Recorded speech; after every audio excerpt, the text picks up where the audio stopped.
my PowerPoint with you. Hey, where are you? There we go. Okay.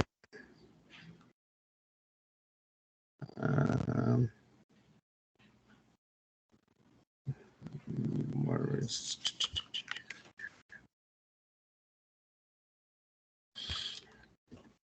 Okay. Now let's look for it quickly from our drive. Where is it?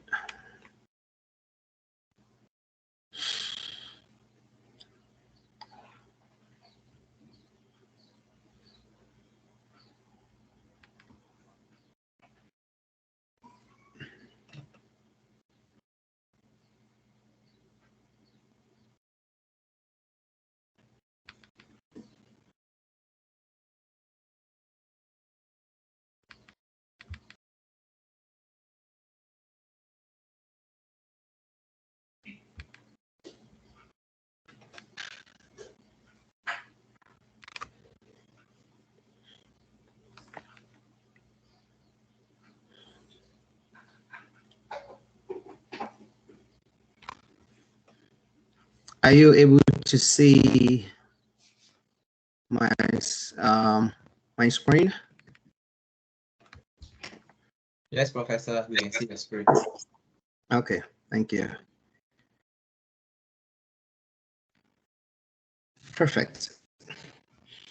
So this weekend and this week we've been reviewing and talking about supply, and that's what we're going to delve into this morning.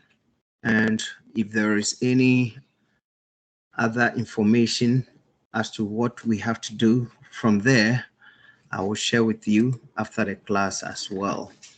So we do have supply as order of the day, and that is what we're going to be talking about. By the end of this section, our goal is each and everyone should be able to describe the relationship between price of a good and then the supply, the quantity of supplied or quantity supplied. By the end of this section and the class, we should be able to describe that. One should also be able to calculate and construct a simple market supply curve using any data which will be provided. That is at the end of this section, we should be able to also do that. We should also be able to show how the supply curve changes in response to non-price determinants. By the end of this section, we should be able to do that as well.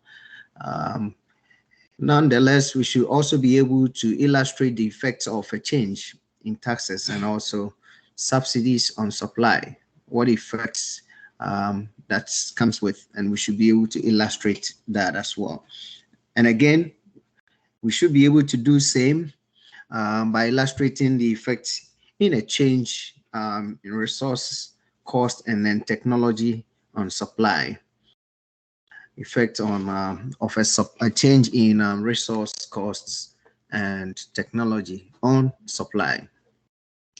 Its effect, we should be able to illustrate that. And then at the end of the day, we'll be able to sorry for that, we'll be able to also illustrate the effects of producers' price expectation and then engage in the number of sellers on supply. You should be able to do that as well.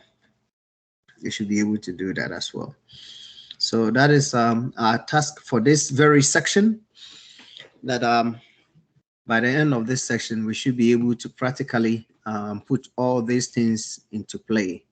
Should be able to put all these things into play, and that is our goal. So we will try to kickstart the project itself, and the day is a day for supply.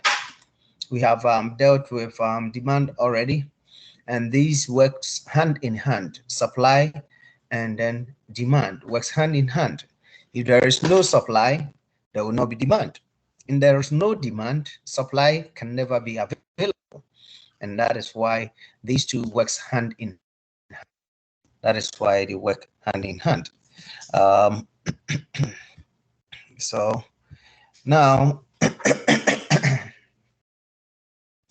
we're gonna scroll through.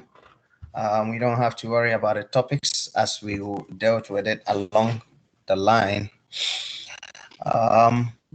Now, we need to be able to define what supply is. What does the law of supply says? Proud to today, we have been reviewing the materials. I think this past week, I also added an additional resource to it that you'll be able to get onto the link and get more detailed information on all these things that we are about to talk and we are about to talk on and then discuss. So the law of supply is just the opposite, or is in one way or the other in commons with the demand.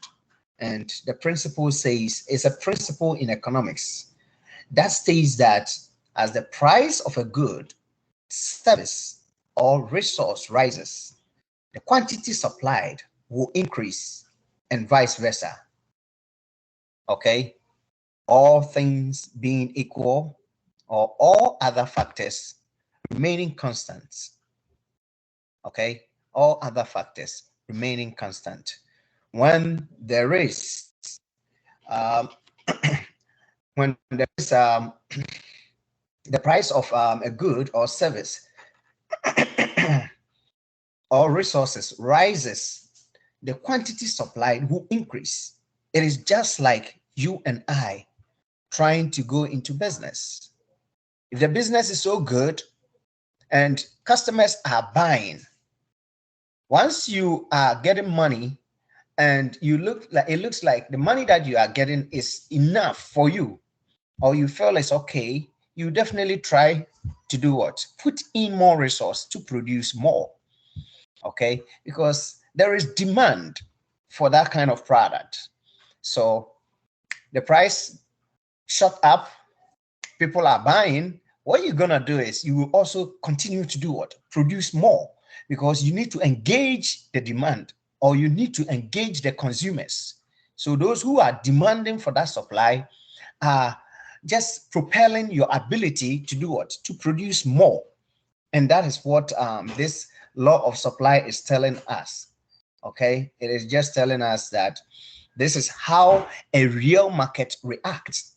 This is how a real way of business reacts.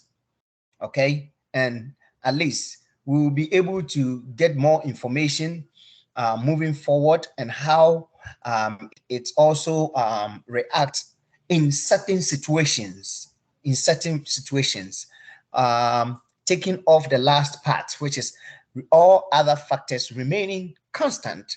So without price, how does that supply also react? And we will see that moving forward. On your charts, you will have this simple schedule. This simple schedule on your chart, and you could see what we do have over there: price and then the quantity.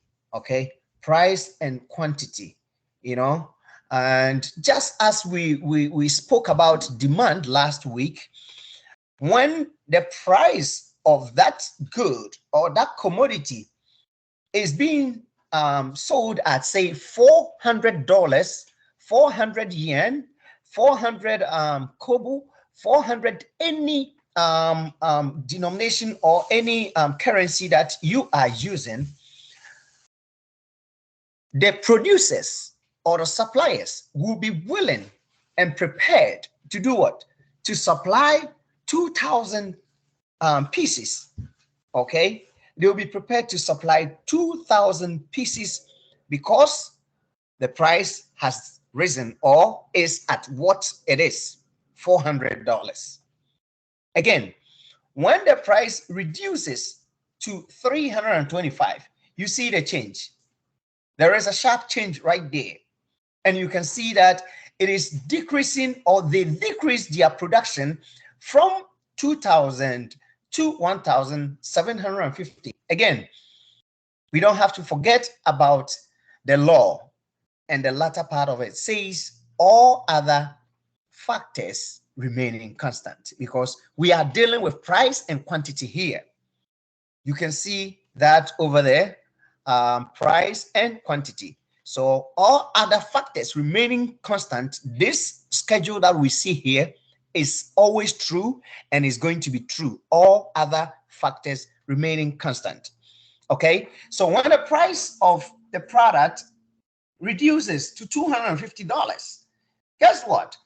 These suppliers, just like you and I, might not be so willing to produce more, or other factors might cause that. So we are basing on price. So the price dropped to 250. They are not happy. So they cannot produce more. Again, can be triggered by other factors. That is why they cannot produce more. But we are saying all other things remaining constant over here. Again, $175. At that price, these producers can barely even produce 1,250. And when the price dropped to 100, they are producing just about a half of what they used to produce at the price of $400. And this is a simple schedule for supply, and that is what we are discussing. Okay, and how do we plug this schedule on a supply curve? How do we do that? And that is what we have over here. You see your schedule right here, and this is how it's going to be plugged on a supply curve like that. And this is how you manage to draw your curve. You can see that with the red points over there telling you that when the price was 400, suppliers were so happy to supply 2,000 pieces of the products. Okay, and when it dropped to what, 325, their production also dropped to $1,750. Okay, same applies to the $100. Their production dropped to $1,000. Okay, and this is how you'll be able to draw your curve to be able to get your supply curve. In this situation, or this scenario, you might see the curve to be very straight. Yes, it's not always like that. It can bend or it can meanders in so many ways. But in our situation right now, it's a perfect situation that we see our curve to be straight, just like that. We see our curve to be straight, just like that.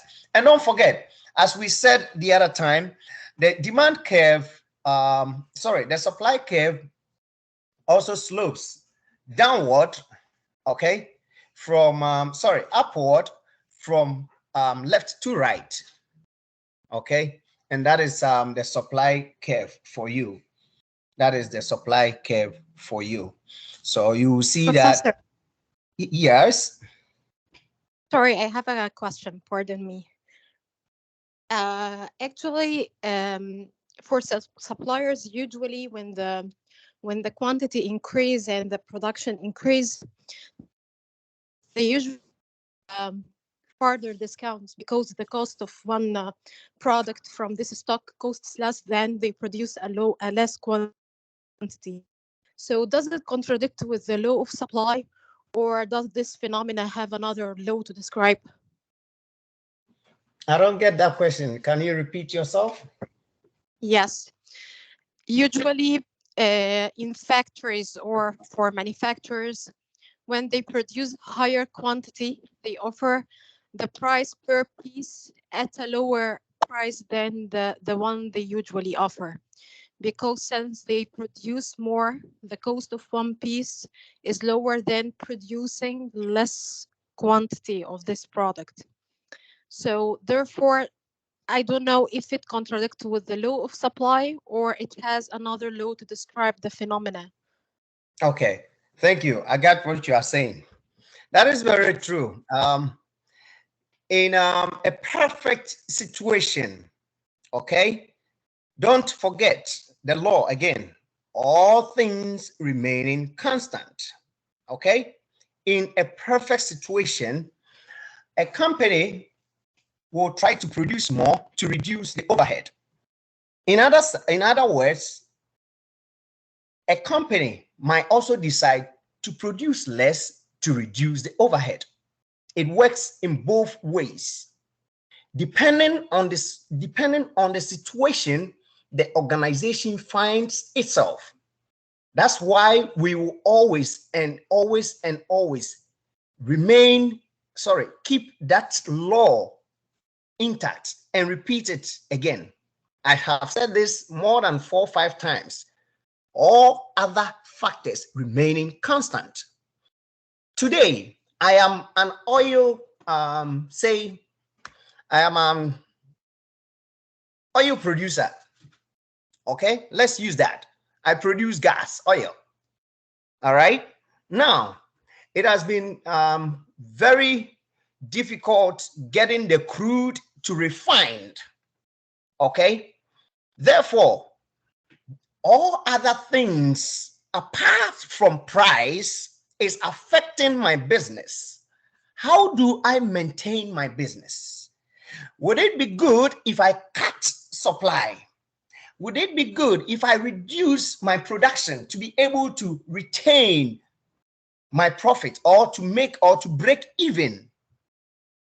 Again, all these factors you will not be able to see. So no one can just tell you that, hey, this is going to contradict with the law of supply, because in this class we are seeing a perfect situation where $400 cost a quantity of 2,000 to be produced.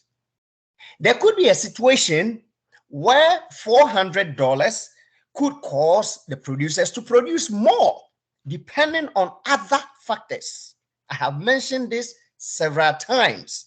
So I will not say that it does contradict with the law of supply, but with the law of supply, you use that to apply in the situation you find yourself. So all other factors remaining constant. I'm not sure if I'm making sense to somebody. In your business, you might have an issue whereby, say, you are a supplier, you are a warehouse supplier, and for some reason, COVID hit, and your rent, for example, shipping costs have gone so high. Okay, it has gone so high everywhere globally. That is the cause of our problems today, that you cannot continue to import whatever you used to import, the quantities. What would you do, Nora? What would you do in this situation? Would you continue to produce more to break even, or you reduce? Or again, let me use your employees. Would you continue to employ the number of employees you do have to be able to get your business closed down, or you continue to have those employees and then do what?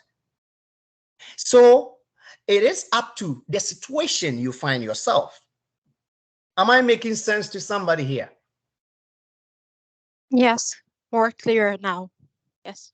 Thank you. So it is very simple, and it is not that simple. Sometimes I always say that economists run countries. Economists run countries, but find out from other countries. Why is it that other countries are having a better economy, or their staff are going better than other countries? Is it because somebody is not applying the economic practicals well? Is it that somebody is not doing something right? No, it's not always the same, because the situation I find myself within today might be different from what, say, Ahmed find himself in wherever country or whatever country he find himself. Therefore, it cannot be one specific head or one specific cap for all. As the situation pops up, economists and what we call it, learned and scholars sit down to try and find ways and means to do what? To correct the situation. So it will be very suicidal for every professor in economics to tell you that, hey, it conflicts. No. Can we go for it? Good. So at the end of the day, after taking these marks from here, we are able to come up with our supply curve, and it is as it is right there. So those who does not know how to come up with a supply curve, that's what we have. Just like with demand, with supply, you can just connect the various plotted dots as I show you over here. Okay, the same plotted dots, you just draw your line through. I hope somebody can see my cursor going up there through the red line. You'll be able to draw a line through for you to get your supply curve. So that's our supply curve right there. That's our supply curve right there. So I just want to see if somebody is able to just put the knots together. I'm not sure if somebody will be able to put the knots together. We did spoke about market demand last week. Can somebody just tell us something about market supply?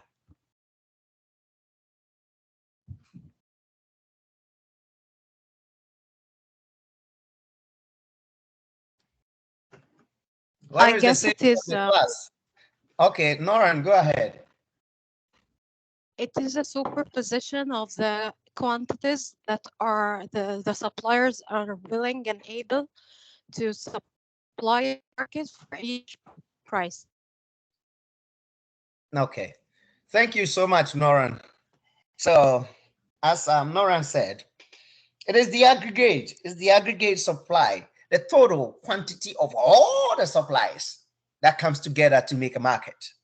Okay, and as we said last week, we used two people, and I did mention that, hey, in a real world, you will not see only two people in the market. It could be billions, it could be thousands, it could be hundreds, and this is what we are talking about today, also in supply. So those different suppliers comes together, their quantities comes together to make up what?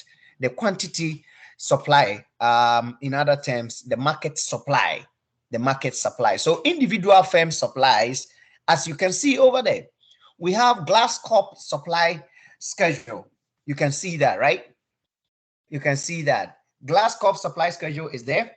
And then we have the tower incorporation schedule also over there. All right. So at a price of 15, glass cup will supply 5 quantities.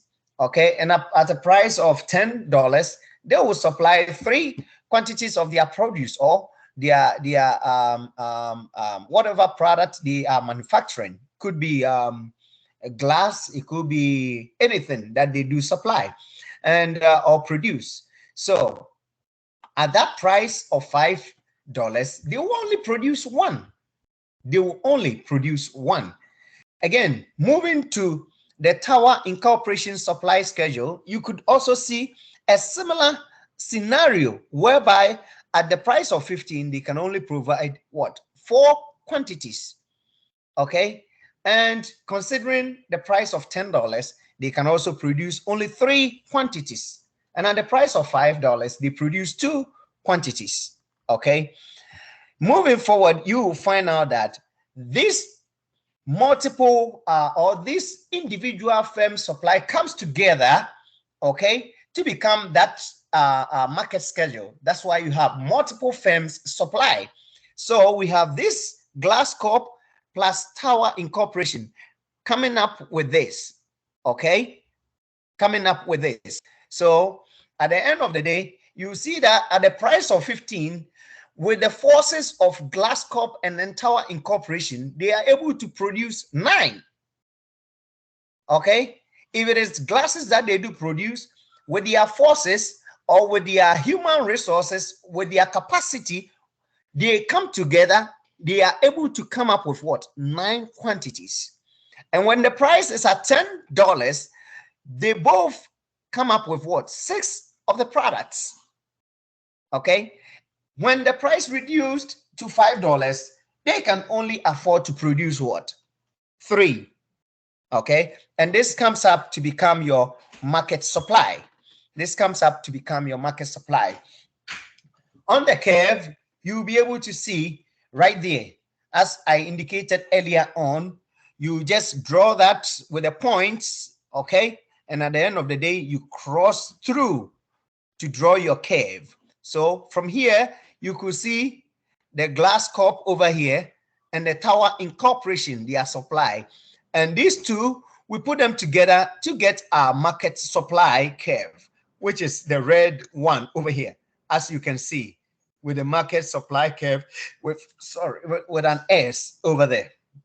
Okay, this is what we term as a market supply curve. And you have to note where this is coming from. This is coming from these two, the Glasscorp and Tower Incorporation. At the end of the day, both producers comes up to become our market supply. Good. Now, let's see what we have over here. He says, describe the differences between supply, the supply curve, and the supply schedule. Can somebody say something? We have just spoken about it.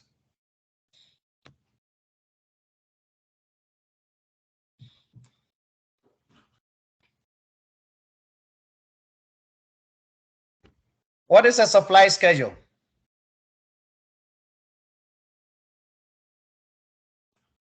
Nobody? Professor, Okay. I think supply schedule is like a table form where you have a price and the quantity of the units. Thank you so much, Cole. That is exactly what it is. Yeah. As simple as like that. Okay. It's the table that comes with whatever price and the quantities they are able to produce. That's it. Okay. It represents what the suppliers are able to produce at whatever price. That's what it depicts. Okay, that's what it depicts. And it's as simple as you can think of. The supply curve also it demonstrates, okay, the various prices and quantities that are offered for sale on a graphical format. Okay, that's on a graphical format. And we can also see that I think I'm not sure what schedule it is. Sorry, what slide it is. I think 7 or 8 or 9. You could see that over there. You could see that over there. So that is it. And if we say supply, what is the supply? Supply is the law of supply, which states the quantity of a good, service, or resources that sellers are willing and able to offer. That's it. And this is all that we need to discuss. So if you ever find a question like this, you should be able to just give me something for me to give you the full mark. All right. So that is what we have. There is a quiz over here. We want to see the masters in the class. Can somebody tell us what it is? How does market supply differ from individual supply? Less than 3 minutes. We have spoken about this. I think the first A. Yes, Professor. Nora, you said A, right? Yes. Who is going to back Nora's answer? Or who have a different answer?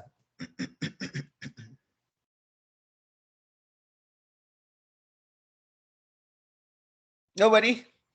Okay, very good. So market supply is the sum of all individual suppliers. In other words, the aggregate supply or the total supply of all producers on the market or what all other producers are able to supply in the market. All right, please forgive me. Just pardon me for that, okay? Good. Now, we got to talk about change in supply. Change in supply, okay? With the market supply schedule determined, we can now analyze the supply curve, okay, itself, and then how it can represent changes, okay, in the world around us. That is the exact thing about what we're going to talk about. Just like in demand, what happens to cause a change in demand? How would it change? In supply, how would it change? Okay, in supply, that is what we want to talk about. Okay, we got to show at least how supply curve changes in response to non-price determinants, okay, or non-price factors. This is what we're talking about. So what happens when the price of a good drops from $5 to $3? What happens?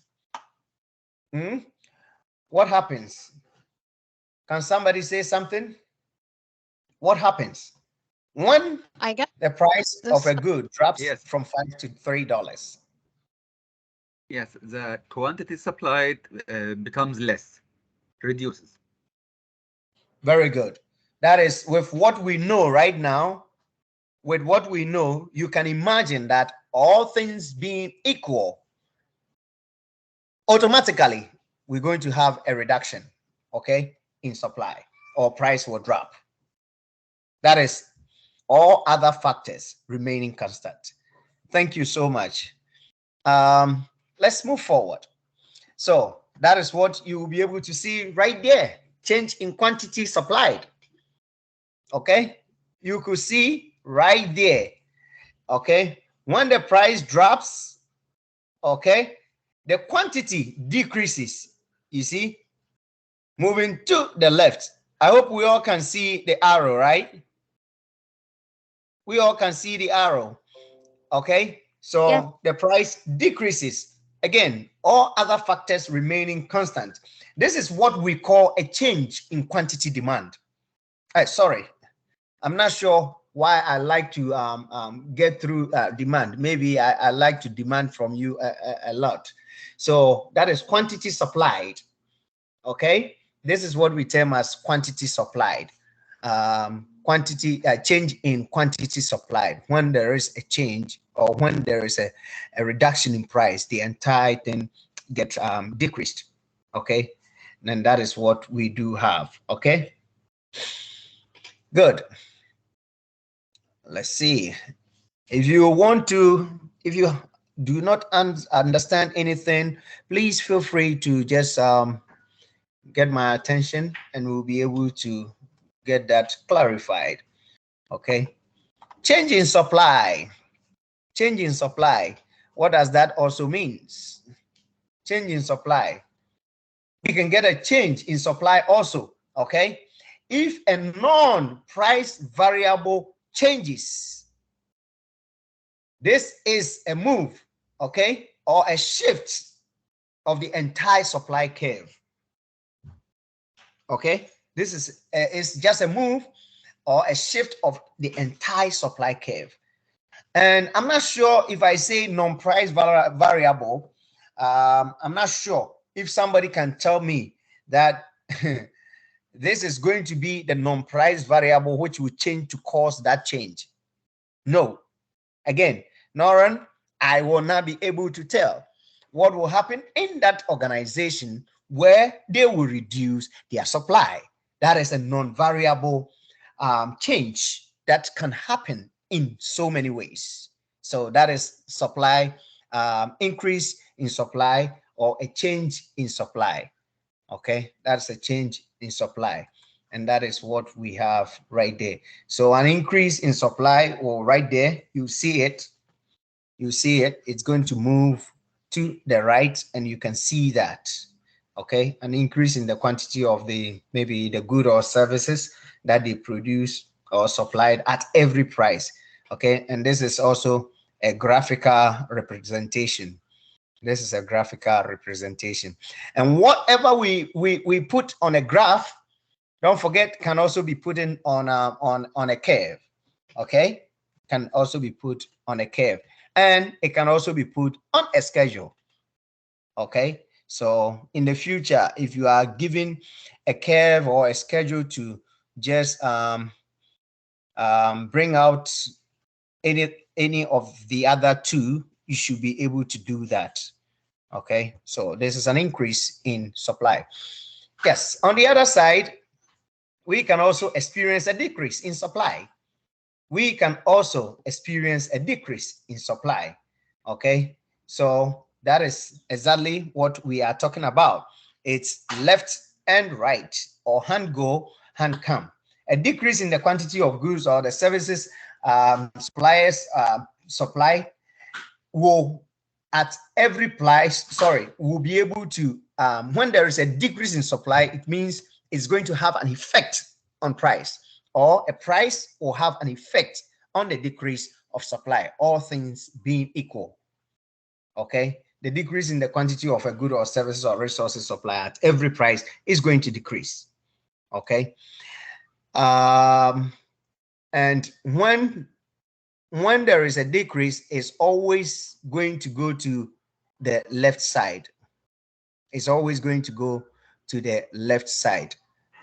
When there is an increase, that's where we see the curve moving to the right side. Okay, so here we do have the increase in quantity supplied versus increase in supply right there. One is along the same supply curve, and the other is a change or a shift or a move of the entire supply curve. And you can see that. Okay, you can see that it's a move or a shift, okay, of the entire supply curve. And one is along, the quantity supply is along the same supply curve. Okay, it's along the same supply curve. Okay, so that is what we have. That is what we have. And a decrease in quantity supplied or decrease in supply have the same concept. It has the same concept, and you could see that it's along. This is along the same supply curve, and this is going to shift the entire supply curve either to the left. Sorry, this is a decrease, so to the left. Okay, to the left, and that is what we also have over here. Now we do have a question right in front of you. Discuss the difference between a change in supply and a change in the quantity supplied. I'm not sure if somebody was listening to me. Can somebody say something? Can I answer? Sure, Noran, go ahead. Go ahead, Nora. Actually, change in supply is caused by a non-price determinant, basically, but the change in quantity supplied is derived by a price determinant. It occurred due to a change in price, basically. Good. Anybody have a different answer?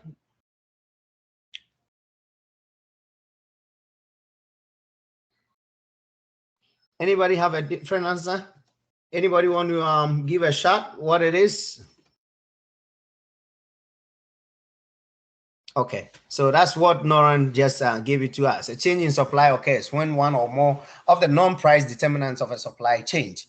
Okay, so when that happens, yes, we're going to have a change in supply. Okay, when that happens, we will have a change in supply, and a change in the say the quantity supplied is also as a result of a good or services price changing. Therefore, the sellers will definitely decide to offer more or less for sale. Okay, and I give you example or examples when we started the entire class, or when we started the discussing the whole course. Okay, I think I use the gas as an example. I use employees as an example, and that can happen in many situations. Okay, good. So we do have another quiz. This is a simple one. It says, which of the following describes the relationship between price and quantity supplied? Which of the following? Which of the following? Can somebody tell us? B. It is a direct relationship. Rodas, right? Yes. Okay, thank you. Thank you, Rodas. It is a direct relationship. It is a direct relationship. Okay. Price and quantity supplied have a direct relationship. This does not make it that it's always just like that. Although it has a direct relationship, so many things can cause it. Okay. So that is what we have, the relationship between price and then quantity supplied. All right. Good. Let's see what we do have again. Other things remaining the same, or all other things remaining the same. An increase in the price of beachfront condos will cause what? I see Ahmed. Ahmed, are you there? Yes, Professor. It's just my internet is very bad today. Oh, okay. That's fine. That's but fine. It will go with B, increase in the quantity of beachfront condos supplied. Okay, that is B. That's what Ahmed is saying. But I have a question. Say that again. I have a question. Let's finish with this quickly, then you bring your question in, okay? Okay.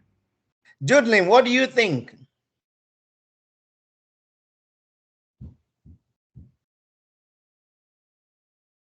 All other things remaining the same, an increase in the price of beachfront condos will cause what?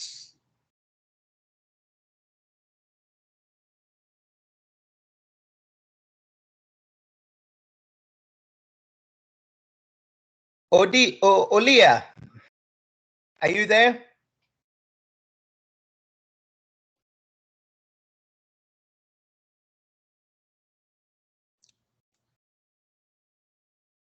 Olia, are you there?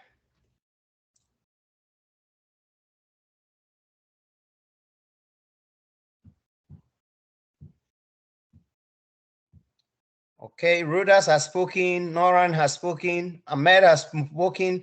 Okay, is this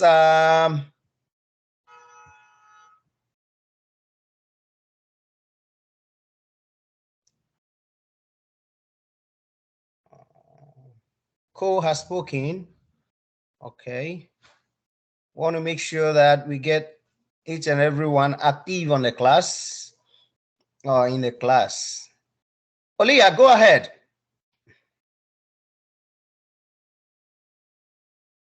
Olia, go ahead. Yes, I could see your hand up. Go ahead.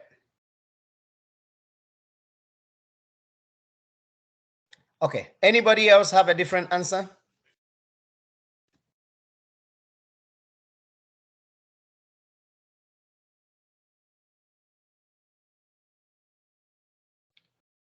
Are we all to that same scenario that there will be an increase to the quantity of beachfront condo supply? Is that what we all think? Would there be an increase? If there will be an increase, somebody should let me know. All other factors remaining constant.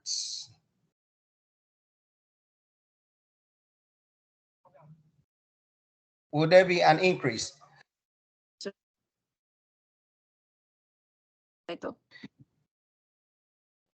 Are we there?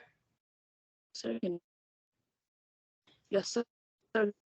We don't think there will be a decrease in the quantity of beachfront condos supplied? all things be remaining constant. The scenario we just put on there with the schedule was telling us that when it was 400, they were producing what? They were producing just 400. Sorry, 2,000. So all other things being equal, an increase in the price of the beachfront condos. Would there be an increase or a decrease? This is a technical one.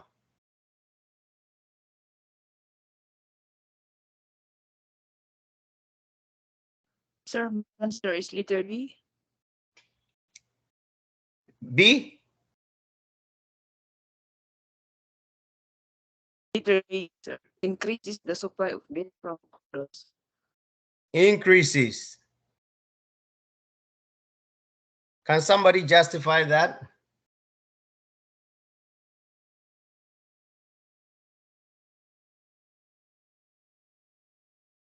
Okay, so that is exactly what we are talking about.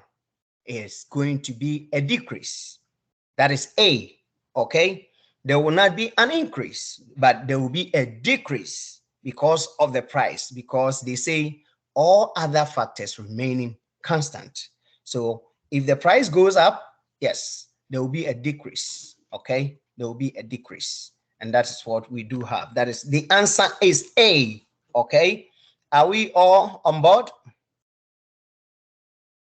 Professor, I'm not really clear about I- this question. No, Professor, I don't understand. Yeah, I don't understand either. You don't understand that? Me neither. Yeah. Okay. All other things remaining the same, an increase in the price of beachfront condos will cause what? An increase in the quantity of beachfront condos supplied. Now everybody is talking, right? So the answer is what? B. Nice one. Okay. You gotta be in the class, okay? We cannot just keep the class with just one or two people. If you are here, you just have to make the class lively, okay? So that at the end of the day, you will remember something. Just participate, okay? It's going to help all of us. So if we want to go back, you will see exactly what happened. When the price was at 400, they produce more. But when it reduces, they reduces what? Their production. This is the exact scenario here. So when the price increase, okay, for the beachfront, the suppliers will be prepared to do what? Produce more. And that is B. Okay. Now everybody was talking that I don't get it. Thank you for that. The next time I'll get you like that again. So let's keep moving forward. Determinants of supply, taxes and subsidies. Determinants of supplies, taxes and subsidies. We move along the supply curve with changes in supply, okay? But with non-price determinants, go ahead. Yes. Well, if we can go back to the previous question, just 1 minute. مين كلابر؟ عايزة يلا اطلع. عايزة Sorry, I was No, that's fine. That's fine. So if we go to the previous question, okay, the increase in the price will cause increase in the condos, but this, as you mentioned, it's if everything remain constant, so the condos will continue to be built endlessly, as long as the price is raising up, right? Good, thank you. And you have answered yourself. The very first part of the question says what? All other things remaining constant. That does not mean that no matter what it is, they're gonna keep building because price is increasing. This is economics. Okay. You have to practice it to be able to come up with a real situation. So the fact that prices are increasing does not mean that producers will produce more. Guess what, Ahmed? Probably prices are increasing for the condos, but maybe materials are also skyrocketing. If you are in that business, what would you do? It is a demand issue now. Very We good. demand more materials. Very good. Okay, so it's going to cause the other side of your preparation, of your manufacturing, of your building gets more stressful. So it's going to be up to the producer to sit down and then make a budget plan and say, hey, listen, this is where I'm going to cap myself. Although the money is good, I can only cap myself because this is my resources. This is the funds I have. This is what I could at least get from the bank. So I'm going to cap myself to maybe 20 buildings. You understand what I'm saying? Yes, I do. Good. So that is it. That is economics. Very practical. But before I forget about you, is that the question you wanted to give us? Yes, actually it is. Okay. Okay. But, that's a good thing. So Go ahead. So we are in our studying, we are studying based on theoretical conditions, because Exactly. in reality nothing remains constant. Exactly. Thank you for that. Okay. Thank you for that. So don't forget, if you ask me a question, don't think I'm going to give you the answer that you think it's going to be a real situation, because I cannot foresee the real situation. You understand what I'm saying? That's why economists will never forget about all factors remaining constant. All right. Somebody was saying. Continue.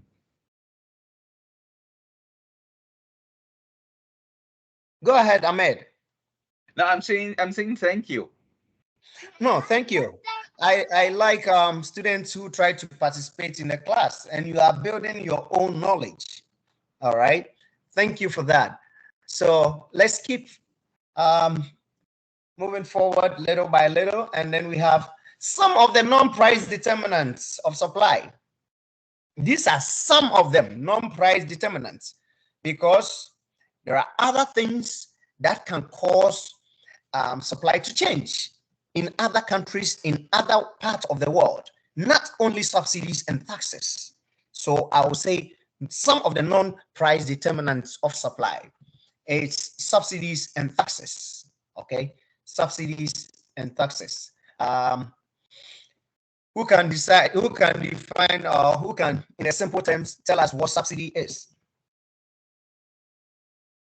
We all know subsidy. We go on demonstrations. We keep talking to the government. We keep talking to our institutions, our colleges. We want subsidy. We want subsidy. Subsidize it for us. What does that mean? Can somebody tell us?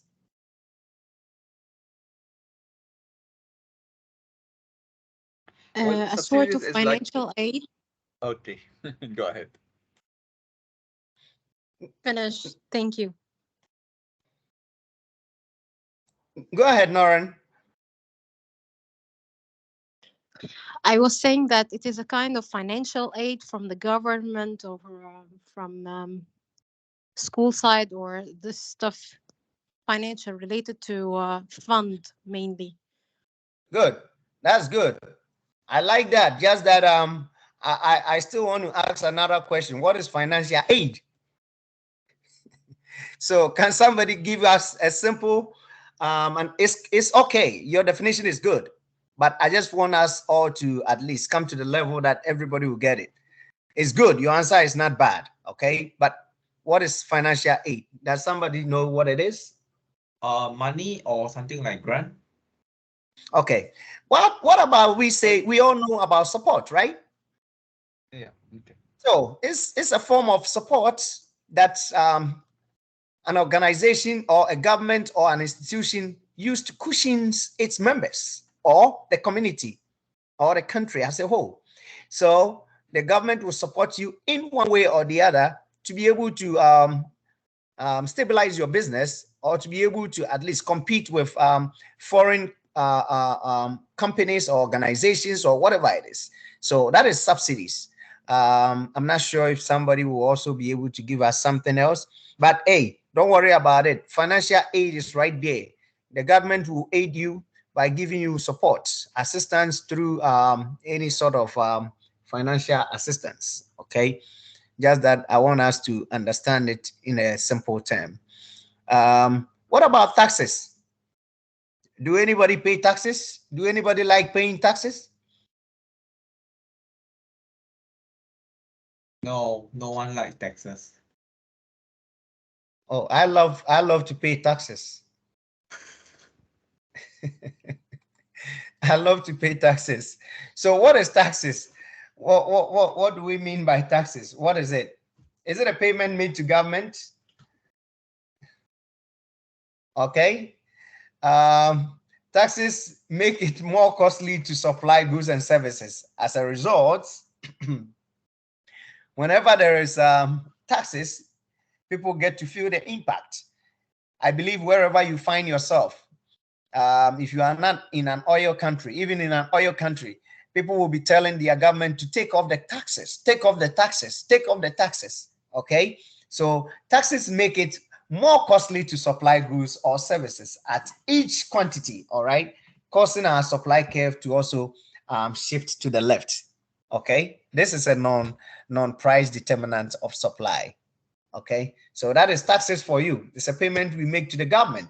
That is the result of economic activity. Okay, all right. It's you and I who pay that.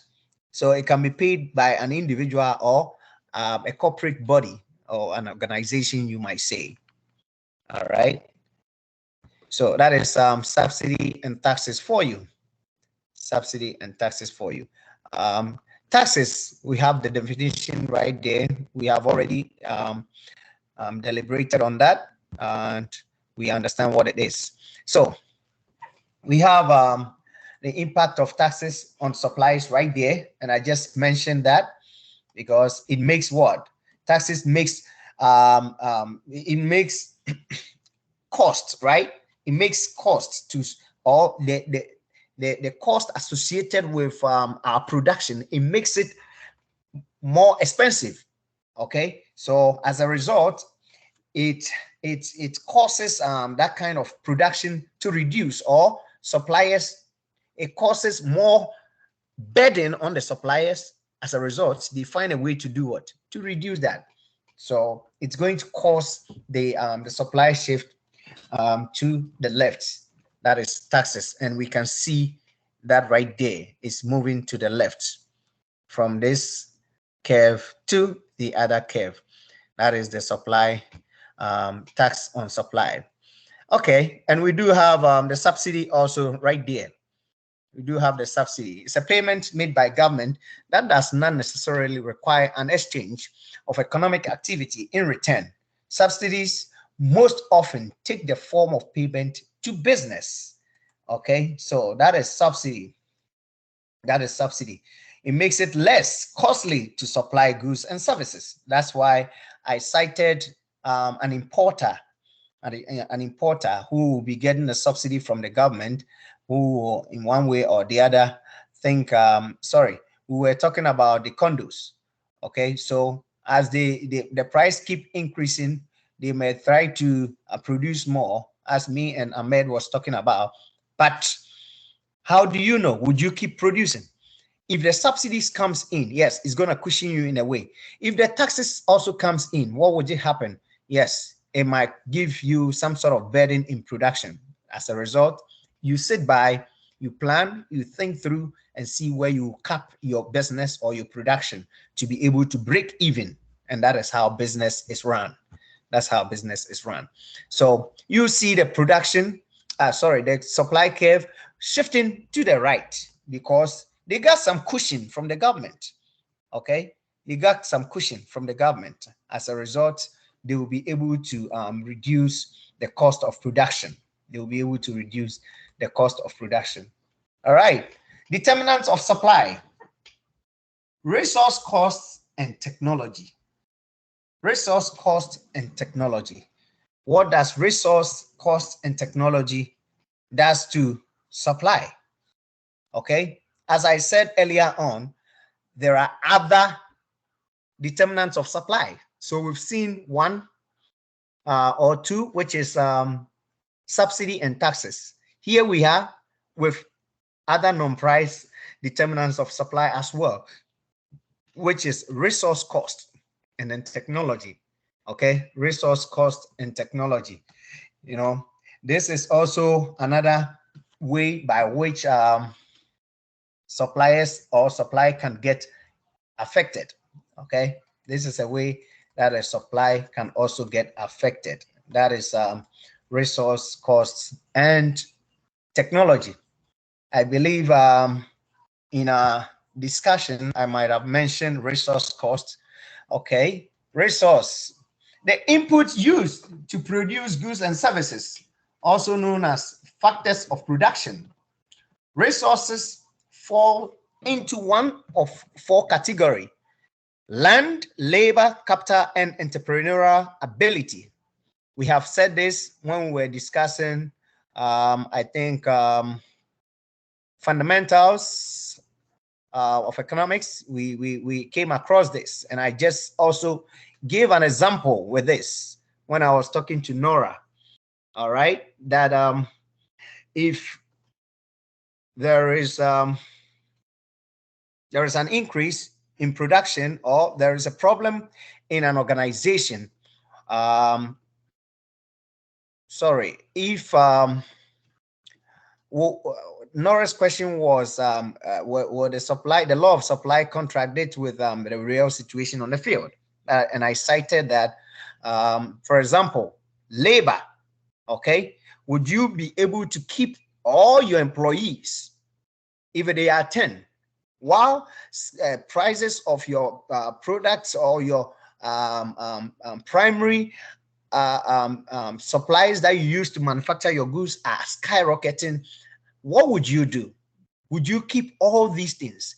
These are some of the non-price determinants. Okay, they affect supply, as I was discussing with Nora. These ones affect supply, and this can cause a supply or suppliers to reduce their production. Okay, these can cause suppliers. For all you might know, their rent, okay, their rent has been increased. What would they do?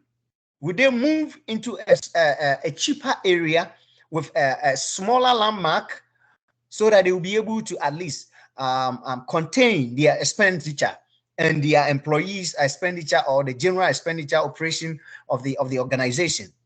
Okay, if maybe one of their best employees in the technology side is demanding for more money or quit, what would they do? Would they invest in another maybe upcoming professional who is able to do almost the same thing but need something small, by publishing, helping that upcoming professional to get more knowledge by going to school? Would they support that kind of idea? How would that affect capital? How would that affect the entrepreneurial ability? Or how would that entrepreneurial ability also affect the production that we see in our supply chain? So this is what it is. Resources that can have an impact, or the resource cost can have an impact in the supply or the supply chain we find ourselves in. Okay, I'm not sure if somebody have a question over here. If not, we're gonna keep moving forward, and we'll be able to get to the next one soon, which is going to be technology. But let's see if we can take this quick. Supply, change in supply. If you can sell your products for $5 and a resource, say electricity, just became cheaper, do you think you will make more or less of your product? Can somebody tell us? More. That's our Awad, right? Sorry, Ahmed. Yes, Okay. I'll be able to make more because the cost became less. Okay, good. Anybody have a different answer?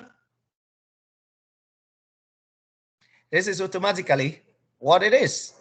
Your supply will increase. You'll be able to produce more. You'll be able to do what? Produce more. Are we on the same pace? Or somebody have a different answer?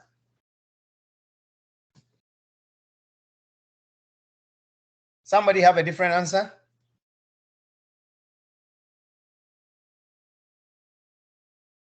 Okay, can somebody tell me why you produce more? Rodas, are you there? Yes. The resource, it's decreasing. So you'll be able to make more, to produce more with cheaper Bingo. price. Bingo. Thank you. It means you are alive. Thank you, Rodas. Thank you. Thank you. Let's move forward. Good. So an increase in supply can be represented on a curve like that. It can be represented on a curve like that. And don't forget, if anybody have issue in being able to come up with a curve, drawing a curve, tabulating it, please let me know. You can send me an email. I'll be able to send you more resources. This is so simple. You plot it initially like that, okay? Then you use the dotted part of it to draw through to give you the curve. So when there is an increase in supply, you're gonna be able to see this shift to the right, this shift to the right. Okay, so we represent an increase in supply as a rightward shift of the supply curve. Okay, at each price, a higher quantity will be produced, and that's what it is. That's what it is. It's so simple. That is change in supply. The opposite of the question we just spoke about is here, and we have not heard Judlin on the line. Can Judlin tell us something about this?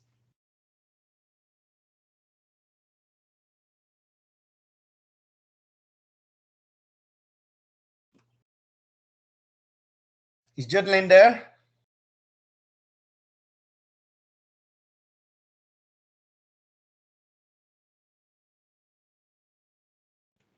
And she mentioned her signal is bad. That's in the chat. She mentioned that her signal is bad. Okay, I see that. Probably I might have to you can also send it to us by text though. Judlin, we can read that. All right. So I see that over here. Thank you, Ahmed. Okay. Who can take the class to the plateau?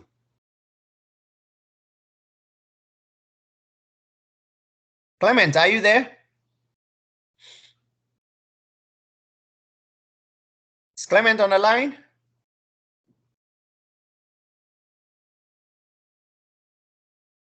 Okay, good. So Clement is not there. If you sell your products for $5 and electricity just became more expensive, I think Prof, as the production process increase, this will reflect on the product price to also increase. come again?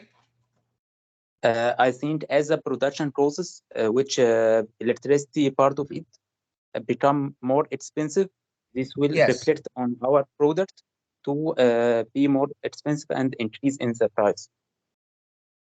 Okay. So you make what? You make less. Yes.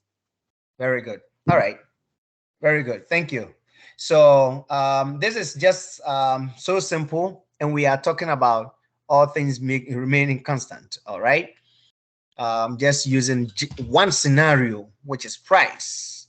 Okay. If you sell your product for $5 and electricity just became more expensive, all other things remaining constant, just electricity became more expensive, yes, you will definitely produce less. Okay, you definitely produce less. Okay, and an increase in the price of resources leads to what? A decrease in supply. Leads to a decrease in supply. I hope we are all on the same page. If you have any confusion, please just feel free and let's deal with it here. All right. So we do have a decrease in supply, and as usual, it's going to shift to the left. It's going to shift to the left. Okay. And this is what we do. We represent a decrease in supply as a leftward shift of the supply curve. As you can see, it's a leftward shift of the entire supply curve. You see it right there.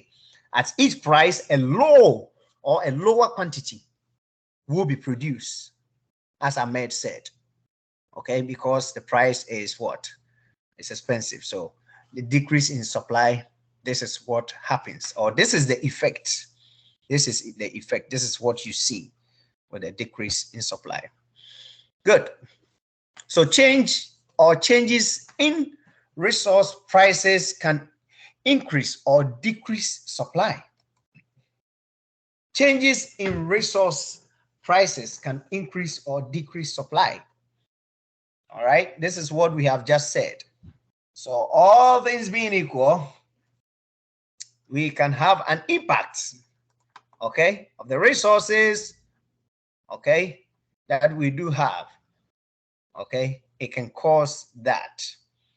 It can cause that, either an increase or a decrease in supply. Okay, either an increase or a decrease in supply. Okay, so let's see what we're gonna do here. Now we are back to technology. There is a saying that you either innovate or you die. So as a businessman, as a business or an entrepreneur, what do you do to sustain your business? Technology can have an impact in whatever we do. Okay, technology can have an impact in whatever we do. So a change in technology can also change our ability to supply. There is something we call disruptive technology. I'm not sure if anybody have heard about that. Disruptive technology. Okay, this is just like a situation where you are producing laptops, and all of a sudden somebody comes in and say, hey, I'm going to bring in something like iPads, and it's going to destabilize your business because you do not think out of the box. So technology, no matter what it is, when it sets in, have an impact in a business. And this can have a positive impact in one business and a negative impact in another business. Okay, in my thesis, I have written about 3 books. Okay, and one of them I was talking about the impact of information systems in primary care practice. Okay, if you come to America, there are so many primary care practitioners. There are so many clinics. There are so many small hospitals, you can say. But guess what? It's not all of these primary care practitioners who knows how to use technology, or who have at least introduced technology into their business, or who are using technology to do their business. As a result, you might go to one clinic and you find a whole stack of files labeled A, B, C, D, and they put patient's name in there. One day, one of the attendants go in there and take a name with an alpha A and misplaces it and put it in alpha D. That patient's information is gone and gone forever. You keep looking for it until thy kingdom come. And guess what? One day, the customer or the patient walk in very sick, and you want to refer into that patient's record, you will not be able to find that. Probably the patient will end up dying. This is untimely death, okay, or a preventable situation. And this is why we say innovate or die. And we need to always try to bring this into our business. Those who are really interested into going into their own business after here, I just want to encourage you, because without technology, you will not be able to do anything. You will not be able to do anything. That is what we have. So the definition says the knowledge, inventions, and innovations that can potentially increase resource productivity. Don't forget, where is the word? Potentially, okay? It can potentially increase the resource productivity. So at the end of the day, somebody might not bring on board technology, and it can potentially decrease the resource productivity. I hope you are with me.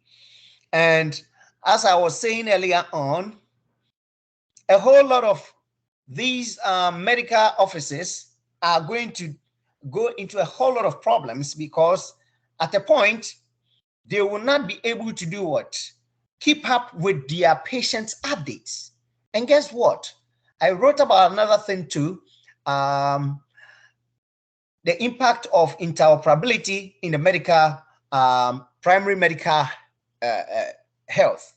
You know, at a point, you will need all these smaller medical offices, doctor's office, and all those small hospitals to do what? Communicate.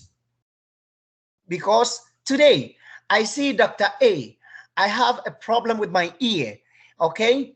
And Dr. A saw me, prescribe a drug for me, and I went through all those diagnostics, and it came out that whatever he prescribed for me is good.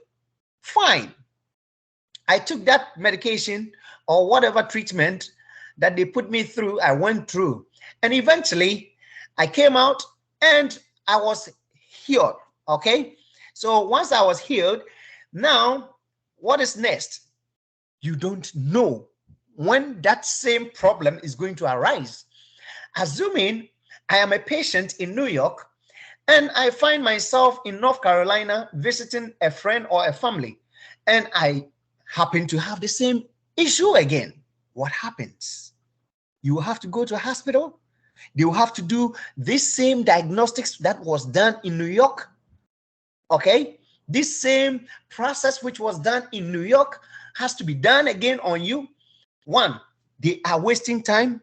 Two, you could lose your life because they don't have readily information. Three, there could be a wrong, okay, diagnostics as well. And this can have an impact on the patient. So I wrote about this, and it's also something that is going into effect in New York and some parts of the United States.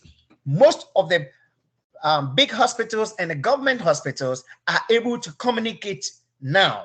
So you could be able to get information, or a doctor in one hospital is able to access the information of a patient from a different hospital. Okay, this is what we are fighting for. This is what we are all fighting for it to become a reality. In that case, you go to your medical practitioner in somewhere in North Carolina, Connecticut, New Jersey, and you'll be able to also go to a different country like Germany, and they will be able to access that information.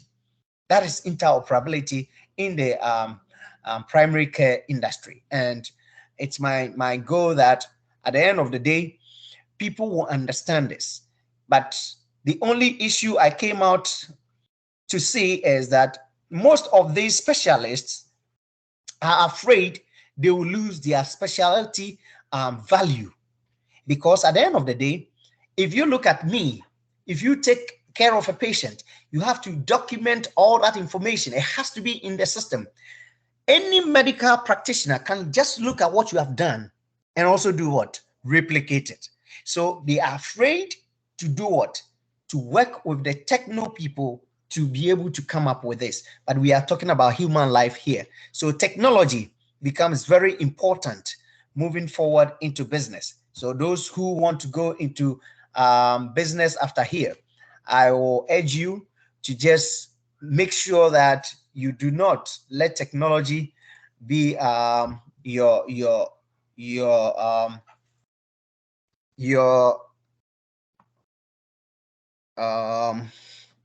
will not be something that will prevent you or will not be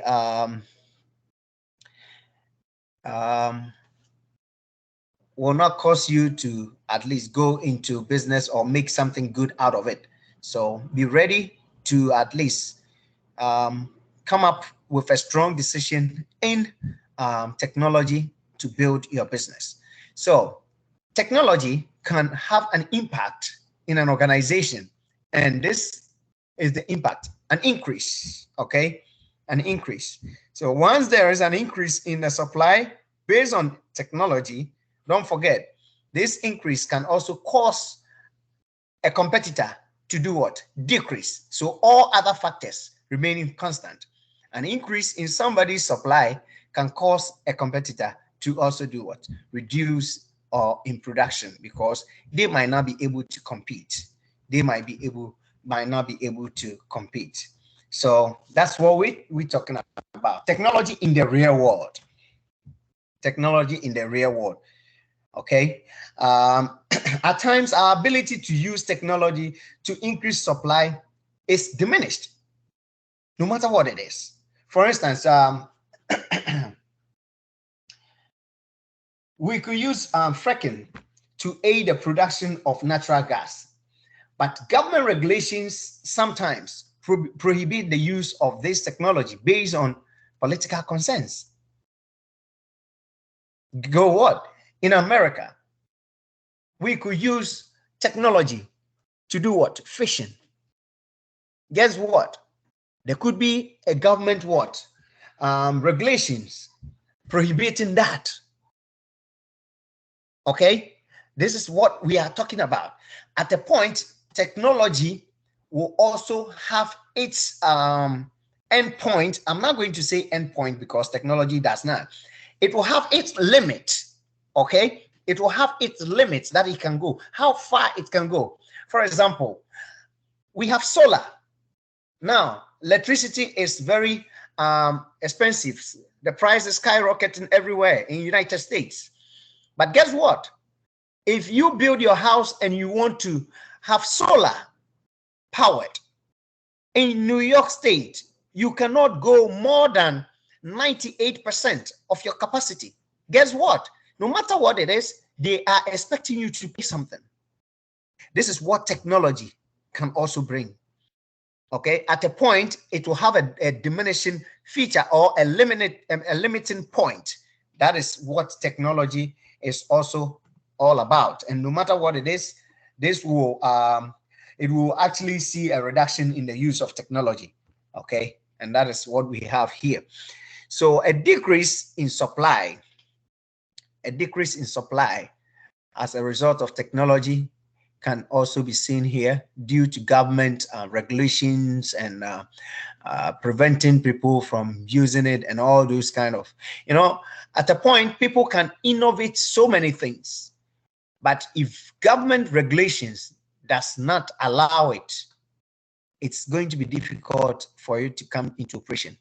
And that's what technology is also all about. People will sit down, crack their brains to bring an idea, but it's not always necessarily that it's going to work. Okay. And when government comes to find out that maybe it's doing more harm than good, yes, they can also find a way to regularize that. They will find a way to regularize that. So changes in technology can increase or decrease supply. It can increase or decrease supply. And that is what we do have over here. A simple example that I can give again on this is what we call it, social media. Today, people are making money off social media. Again, people are getting killed on social media. They are doing so many things. People are being bullied. People are being swindled. They are getting steal and all those things off social media. Okay, technology. Again, people can use that to do what? Advertise their products. Use your Facebook, WhatsApp, whatever, to advertise your business, Twitter, and all those things.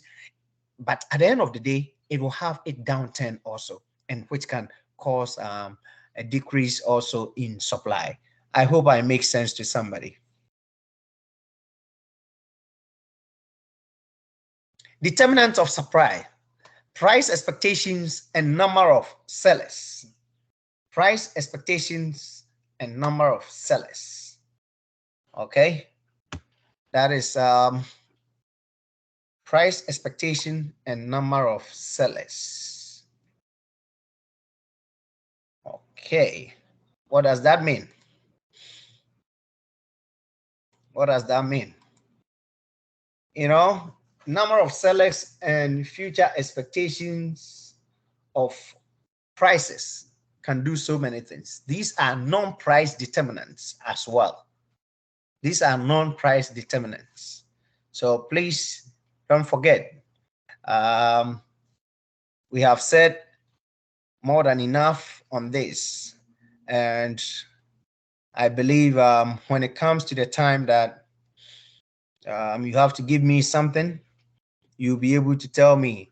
If I'm able to, if I ask you, just mention 4 of the non-price determinants of supply factors, I'll be able to get this from you. Or if I list 4 and add maybe 2 other stuff, you'll be able to take them out. Okay, so we have number of sellers, expectation of future prices, number of sellers, and then expectation of future prices. These can also cause what? A change in supply, just like demand and supply. Just like demand and supply. Future expectations, the number of sellers in the market. Can somebody tell us what the number of sellers in the market does? Why would the number of sellers in the market cause a change in demand? In supply. Who can give us something? We have spoken about this about 2 weeks ago. Because the supply is the accumulated, the market supply is accumulated individual supplies, supply from individual sellers. So when sellers becomes more, the good or the product becomes more as well. Okay, anybody have something else? Anybody have something else?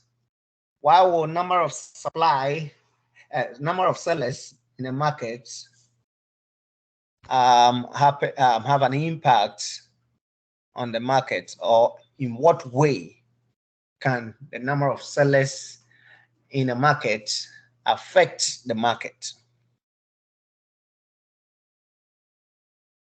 Anybody? I hope we don't have only award in the class. Nora, can you tell us something? Yes. Good. Share something with us. Yes, actually, the number of suppliers, of course, contribute mainly in the quantity supply in the market, since it is the superposition between the number of individual suppliers in the market. So when the number of suppliers increase, this means that the quantity supplied for a specific price or along the prices change will increase, and when the supplier become less, this means the quantity supplied in the market will decrease for each price. Good. That's what Nora has for us. Anybody else? Anybody else? Professor, my thought is the same as Nora's as well. Thank you, Cole. Thank you so much. You know, so that's exactly what we are seen over here. Okay, we have firm 1, firm 2. I hope you can all see my cursor, right? Yes, yes. Okay, so we have firm 1, firm 2, and at the price of $10, this is what is going on here. This is the original market, okay? And it's gonna come up with this, okay? And you could see $8. This is what each firm is producing, and the effects with the number of sellers or the aggregate supply on the market. Okay, and this is what we do have over here. So at the end of the day, you see the impact. If you have a market made up of say 2 firms, as it is over there, you see, so you add, all you do is to just add the quantities, okay, at each price to find the market supply. And that's what we have done in the past, a couple of minutes away. You know, notice that it's always important to notice that market total will decrease by 2 units with each price when it drops by $2. That's what you could see over there. Okay, as you could see, you will see right there. When this price drops $2, you could see the change. You could see the change.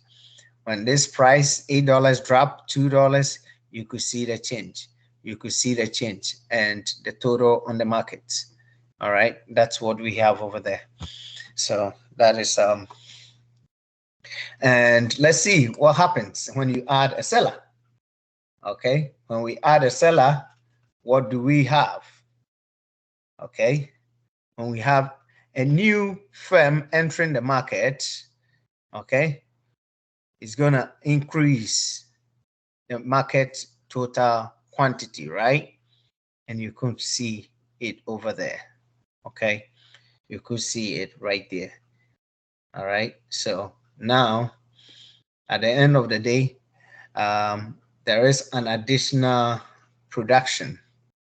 There is an additional producer that is increasing the quantity supplied, and that's what we have over here. So if you have an additional seller to the market, what happens to the market supply schedule?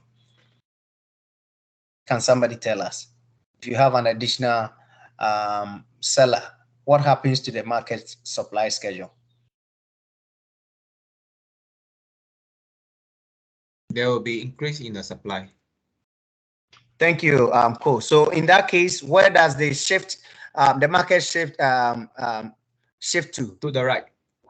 To the right. Thank you. Thank you. This tells us that you are following. Thank you. So that's what you see right there. So Cole gave us everything. So anyone who does not understand this, that's what we just spoke about. Okay. I hope we are all live. Okay, so when there is a decrease in the number of sellers, this is how we find, sorry, this is how we find our curve. Okay, there is going to be a shift, okay, a shift to the left side. All right, a firm could leave the market due to maybe intense competition because, like I said, for example, technology, disruptive technology has caused other sellers to get off of the market. They cannot compete. Okay, probably that's the cause. So you either innovate or you die.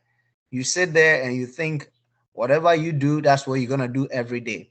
It's not going to work. As technology is moving forward, or as technology is becoming very rare and rampant in whatever we do, we have to be prepared to also be abreast with it. We have to be prepared to be abreast with it. You cannot sit and say that you are not going to use technology. I remember I interviewed one doctor at one of his facility, and he said, "Hey, listen, Sam, I have not used technology for 33 years in my practice of medicine, and I will not use it again." This is an interview I had with somebody.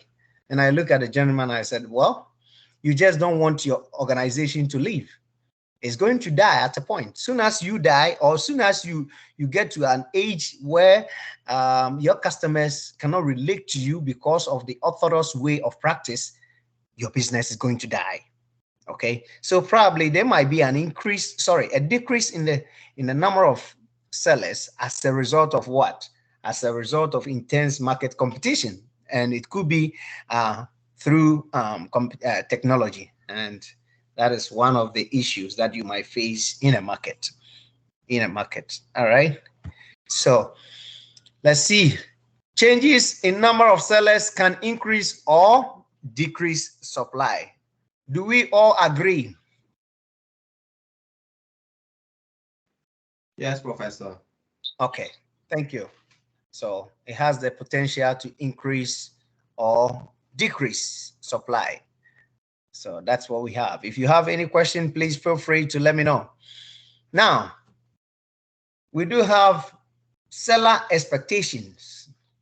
Seller expectation. Does seller also have expectations as consumers?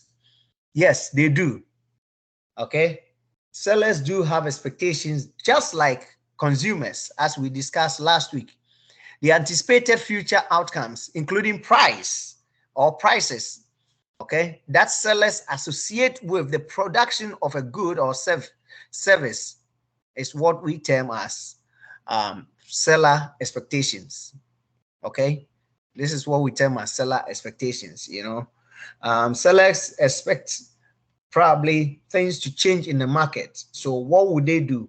How they impact the market supply curve? That is what we are talking about.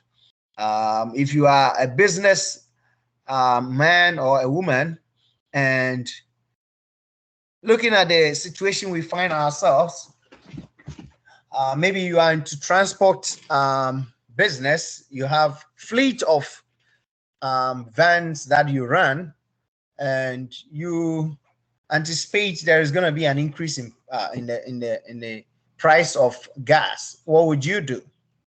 Okay, what would you do?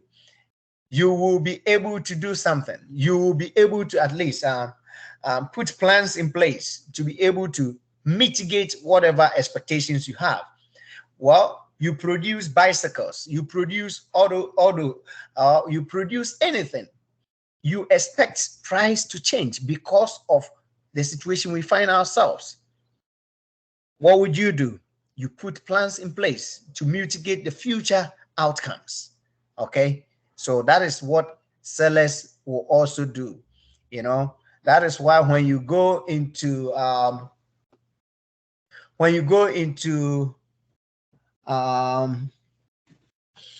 warehouse or a purchasing and supply department, they have this receiving and distribution process that they go through, that they say LIFO, last in first out, or FIFO, first in first out. You know, some decide to go with this kind of process so that when there is a price expectations, they know what to do. So if you are using LIFO, which is last in first out, and the price of a product has changed, you eventually increase the price of the products you have at your warehouse, because eventually you're going to go buy more. Meanwhile, you did not buy it at that price that we are talking about or expecting. And that is how business is all about.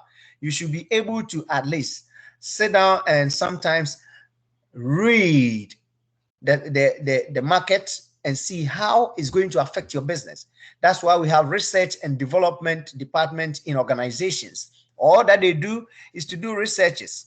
They analyze the market and see how this is going to play out in the next couple of months, in the next couple of days, in the next couple of weeks. And they will be able to do what?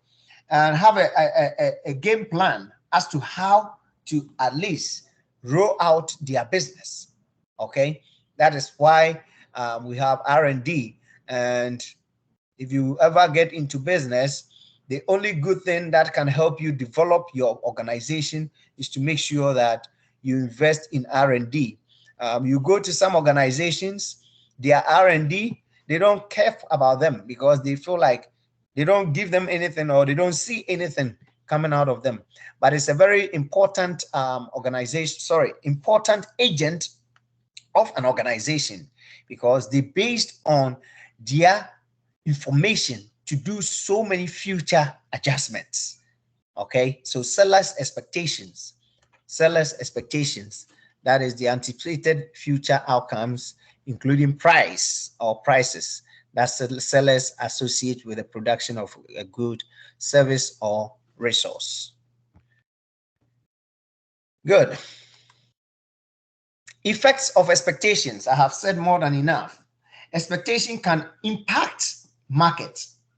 Okay, it can impact markets, and I have given so many examples. Expectation of high prices in the future can increase or decrease a supply depending on the situation and the product at hand. So at your warehouse, maybe you have 20 boxes of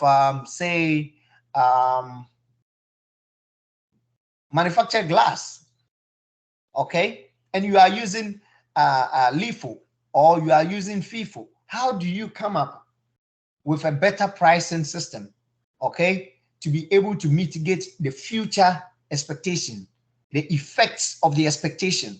How do you come up with that? Okay, if it's not price alone, how do you get rid of the already product on stock? Okay, assuming there is a new or updated product in the system, which is going to do what? Overshadow the already product in the system. For example, we are dealing with Samsung and then Motorola or iPhone. You know, if you think you have 20 Motorola in stock and iPhone is bringing a new model which is going to maybe overshadow your product, as a businessman, what do? You look at that. You look at that expectations before you do what? You make a decision. Probably you might have to reduce the price of that product for it to sell off your stock. Then you can do what? Refill it with a new product. Okay, this is exactly what we are talking about. And at the point when you get that expectation, you will be able to impact the markets. Okay, and that is what we are trying to talk about. The effects of expectations, okay? The effects of expectations in the market. And it can happen in so many ways. It can happen in so many ways. Professor. Yes. Well, I think this expectations is basically related to the kind of the product itself. Because yesterday, I mean, when I was reading the chapter, I got confused in this point.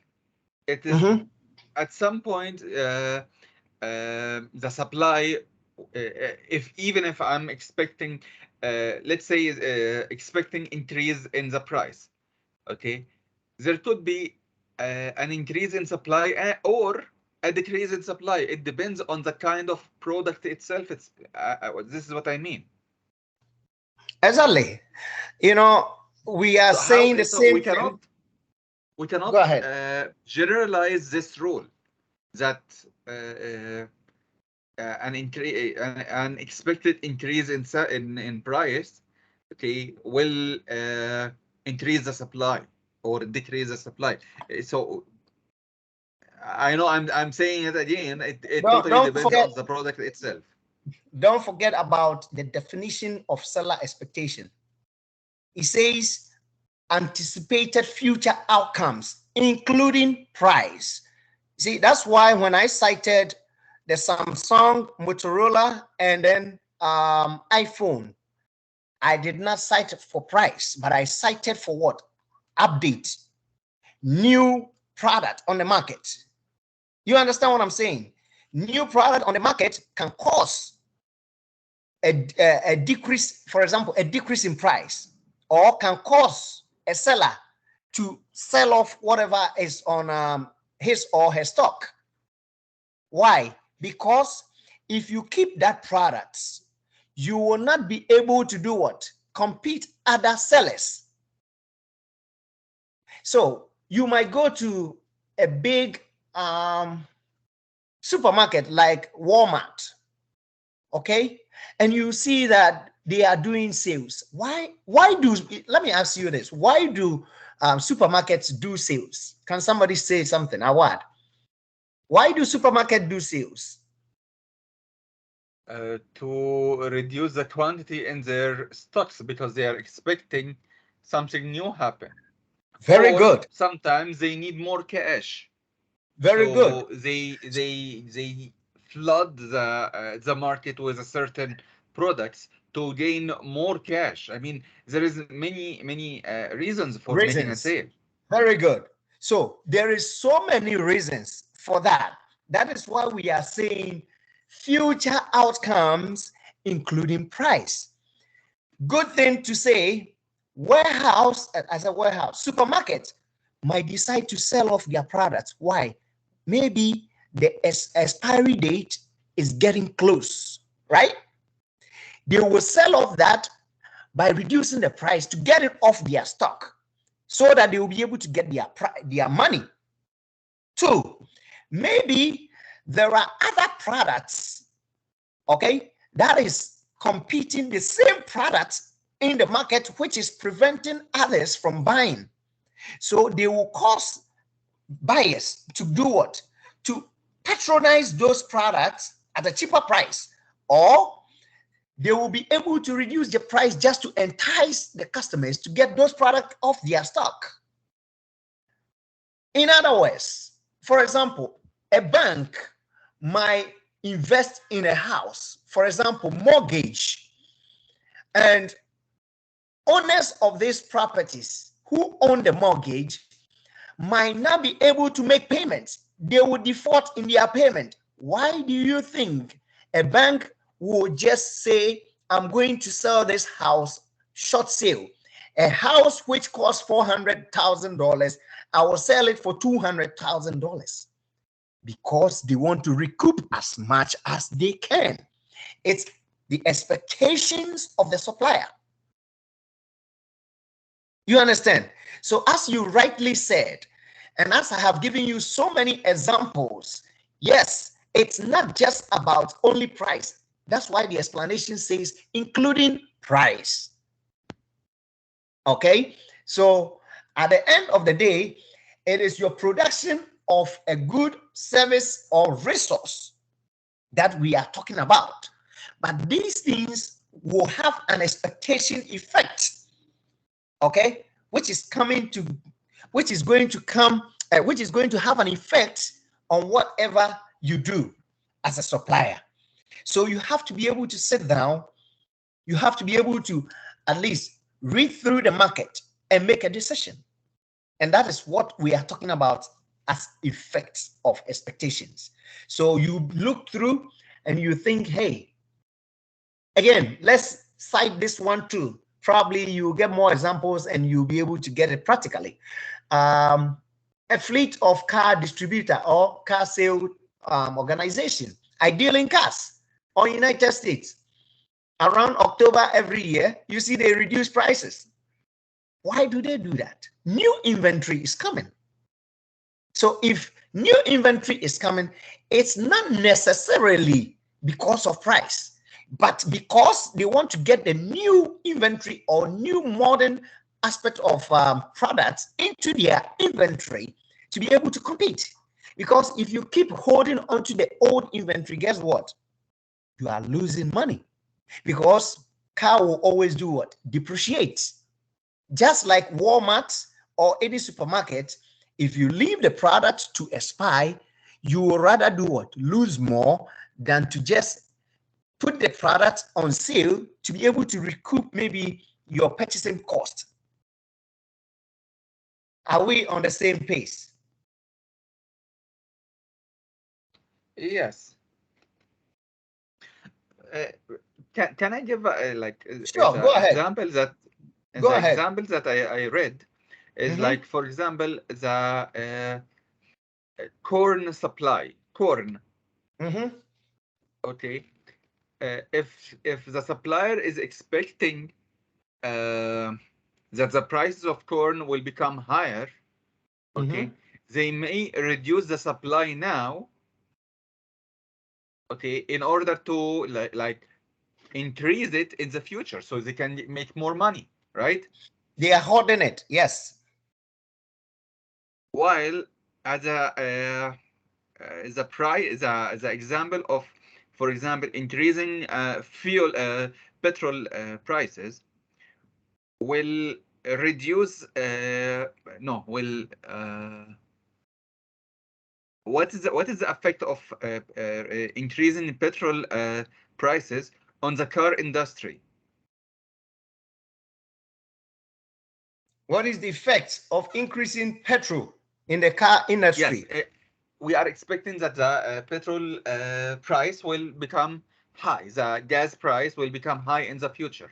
So right now, what to do with the cars? To supply more. Okay. Right? Am I right? That's right. But product less. Okay. You produce less. I produce less, but I supply more. I supply maybe from my stock. Exactly. You see, that's exactly, you see, we are talking about the same thing. Maybe, I don't know how to explain this for you to get it. See, a higher expected price could cause a firm to hold back some of their products today. Okay. It is normal. You are into that kind of business. Okay. And you expect that, hey, there is going to be a boom in business. You could hold back your products as a supplier. In the other way, you feel like, hey, these cars are going to be out of stock or they are going to be out of inventory. New products are coming. What would you do? You sell it off, right?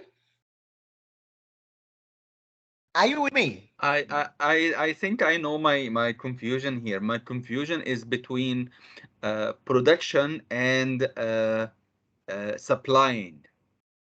This is my confusion. This is my confusion because you are right. It is very clear now. Sure. It is very clear. It is You are based on the kind of product itself. Okay, sorry, you continue. See, you are very right. This is expectations and the effect it will have is either negative or positive effect. I hope somebody is getting it. Positive or negative effects of the future expectations. Let me go back to the definition. It says the anticipated future outcomes. Okay, the anticipated future outcomes, including price that sellers associate with the production of a good, service, or resources. Okay, this is a future expectations. So that expectation could be positive for one producer, and at the same time, it could be negative for another producer. So if eventually you find out that it's going to be negative for you as a producer, what would you do? In the example with Walmart, they are selling expired products, or they are going to sell expired products. They will get off, or they will get rid of their what? Of their products. Okay. In the event of let me see what I can cite for you to get that one very well. You are using maize, which is good. You are using maize, but I want to say, what is it? For example, we have a product, okay, that we import from China to United States. Okay, we have a product we import from China to United States. During COVID, no products were being imported because there was what? A close, what we call port-to-port closure, right? If you do have that product in stock, what would you do as a businessman? You will try to do what? Withhold those products for future price increase. Is that not it?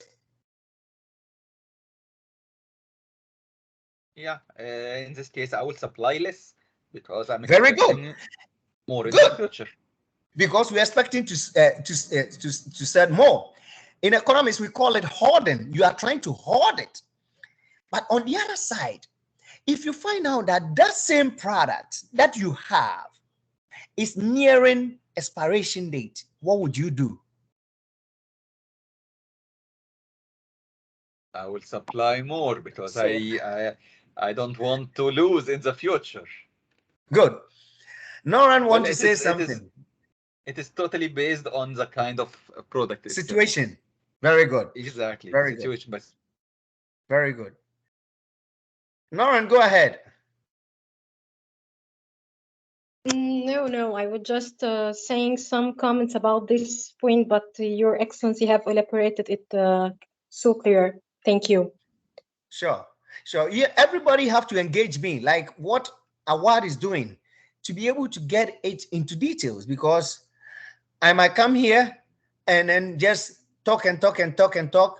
If you do not prompt me as to what is your issue, we might not be able to give you what you need. So please feel free. You are not distracting the class. You are not being rude. I'm very, very open to students because I've been through that before. So if you do not just open up for students to come up with their questions, they are not learning. Okay, we are here to share ideas. After all, I'm not the inventor of economics. So if at the end of the day, I share my side, you'll be able to learn something also from somewhere. Okay, so that is future expectations. It have negative, all that I'm going to say again is future expectations have negative and positive impacts. Okay, future expectations. That is, it has both negative and positive impacts. Okay, so whenever you expect a price to increase, you would then definitely try to hold back some of the products today, and then in the future you sell it at a higher price. At the same time, when those products are not going to help you maybe recoup whatever you have invested in, you sell it off to be able to get new inventory. Non-price determinants of supply. Non-price determinants of supply. This is the summary of all that we have. We have taxes, we have subsidies, we have resources, costs, we have use of technology, we have number of sellers, we have expectations of future prices. Expectations of future prices. Okay. Professor, expectations. Yes. I have a Sure. comment here. So I guess a determinant of supply too is the demand. I have a comment related to the example you and Ahmed discussed at the beginning regarding the beachfront condos. So about the prices will increase infinitely. So it will never be possible, even the resources were available and at good price, because the customer will not be able to afford the price for this beach condo. So since we agreed at the beginning that the buyer and seller fix the prices for the market, so at a certain point in the supply to a certain quantity, we have to agree on a certain price according to the demand and the supply, which will be beneficial for both sides. So shouldn't be the demand the factor of determinants of supply?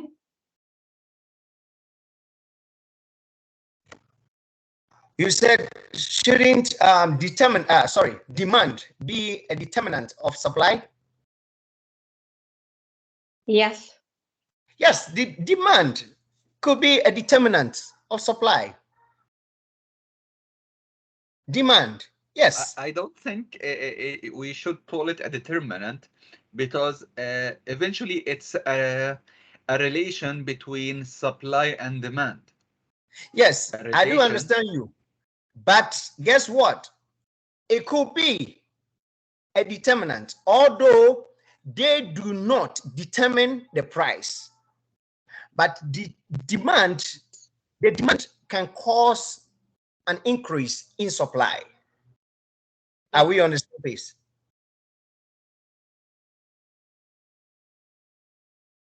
Are we on the same page? Yes, from my And side. accordingly, Yes. supply could be a determinant for demand, because Exactly. more supply reduce the price. So it is Exactly. a relation.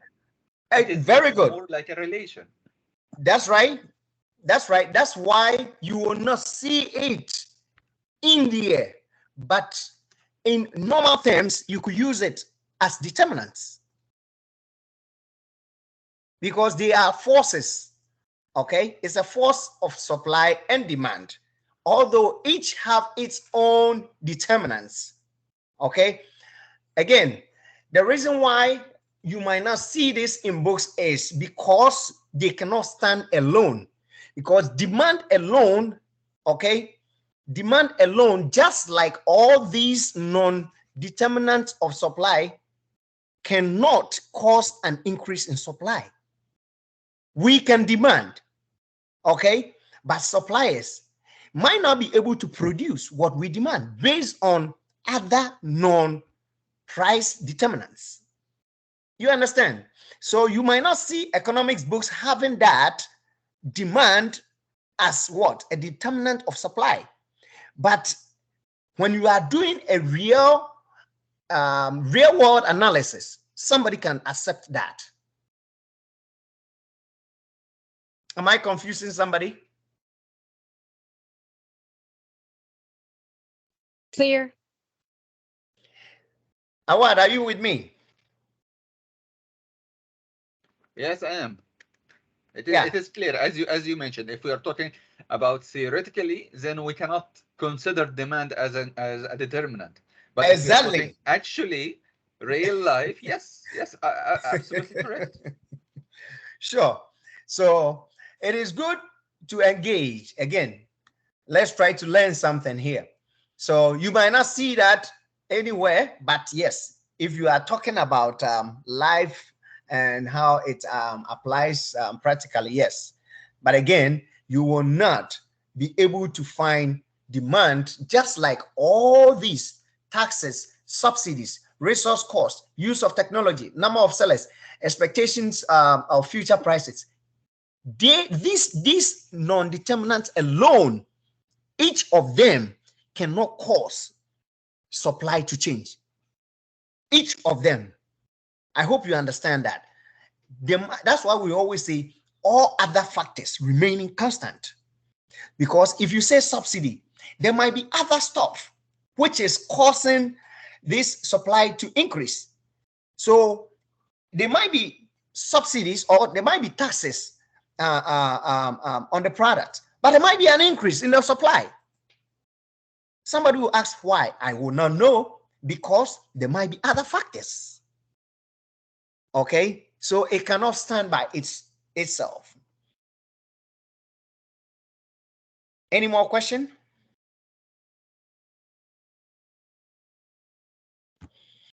Good. Now we do have something here for us to think about. What is the following scenario? Which of the following scenario will not cause an increase in supply? All things being equal, which of the following scenarios will not cause an increase in supply? Anybody? C. Yes, C. The option C, Professor. The price of the product decreases. Yes. Okay, that is all things being equal, right? The price of the product decreases will not cause an increase in supply.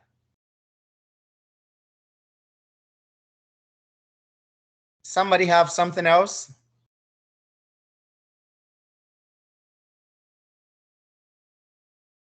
Somebody have something else to say? No, Professor. Okay, so that is the C. The price of the product, when the price of the product decreases, all things being equal, there is no way producers will supply more or will produce more. And that is what we have over here.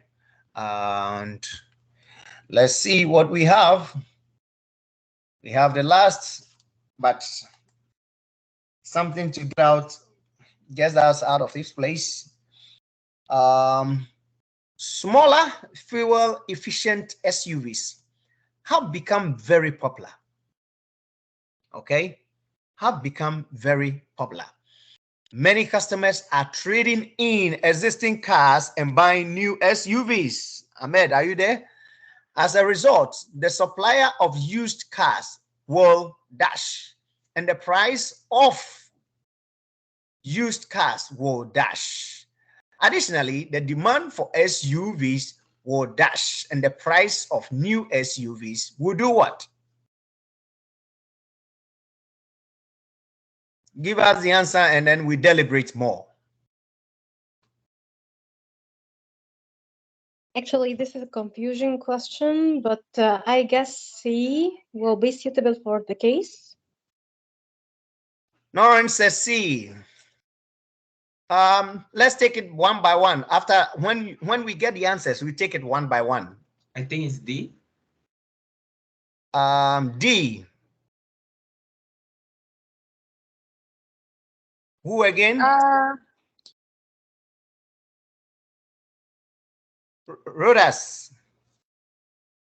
Yes. Go ahead. It was a bit confusing, but in my opinion, it's B. B. Okay, we have B, C, D. Who again? We will get we will unwrap that situation. Say that again. B. I am with B. You are with B, Awad. Okay. Yes. Any answer again?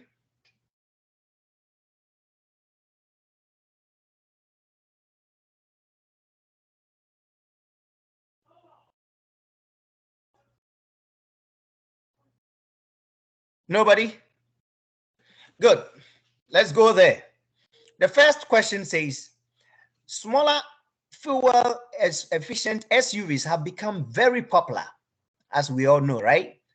Many customers are trading in existing cars. Let's stop there.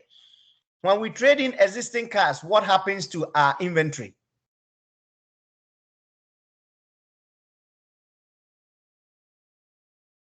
Can somebody answer that? Increase. Increase. The supply, in this Very case, good. Just pause over there. increasing. Don't go anywhere. Pause right there. Write that answer down. So, smaller fuel efficient SUVs have become very popular. Many customers are trading in existing cars. So, our inventory for used cars will increase, right? So, write it down. So, trading in existing cars and buying new SUVs. As a result, the supply of used cars will do what? Increase. That is, so now we could see from the word go, D is out, right? Are we all clear? Yes. Yes. Very good. So D is not part of our choices.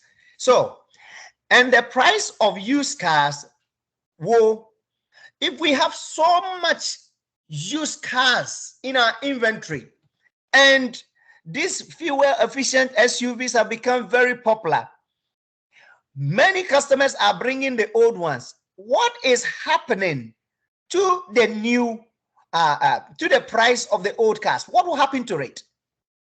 Decrease. Exactly. Yeah. So the price will decrease. So now we could see that our answers that we have to choose is going to be between A and C. Are you with me? So B and D is out. Are you with me? Yes. Very good. So let's move forward. Additionally, the demand for new SUVs will dash. What will happen to the demand? Because the vehicle is fuel efficient and it has become very popular. Once the used vehicle is increasing, it means those who brings in the used vehicles are going to buy new ones. So what happens? It will It will increase. increase. Very good. Okay, so at the end of the day, additionally, the demand for the new SUVs will increase, and the price of the new SUVs will do what? Increase. Exactly. So the point is, so whenever you get a question like this, you know, sometimes what happens when they throw out a question which is very long. This is my advice. Don't go to that question. Skip that question. Finish with all those questions that you can. Okay? Then you come back to that long question because you need to analyze the question.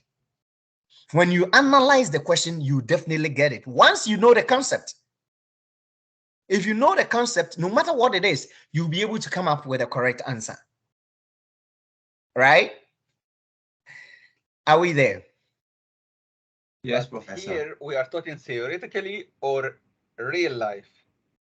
This is just a question. This is a real life situation. Then, guess what? Then in real life situation, okay, yeah, the supply will increase. So there is too much, so the price will reduce.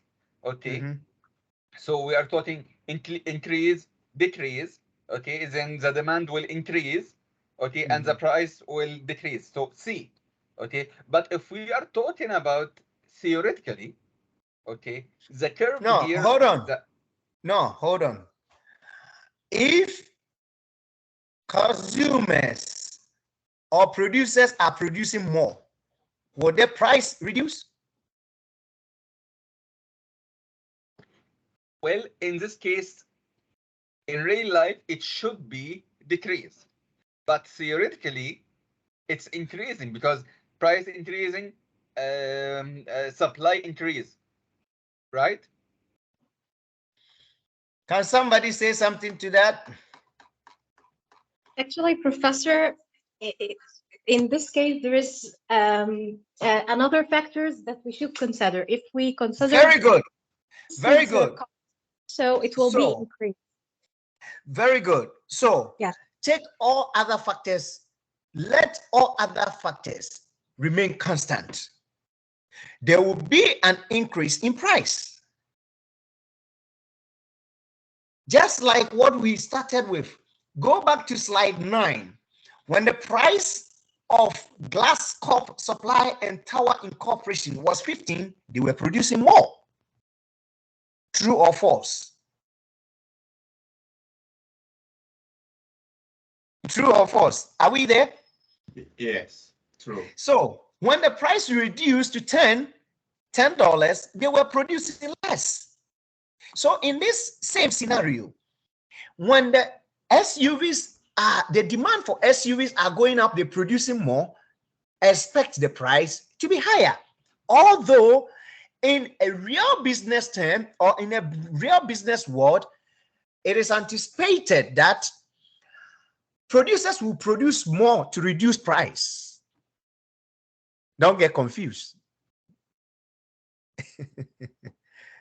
Right? So on a large scale, that's why companies produce on a large scale, because on a large scale you reduce cost.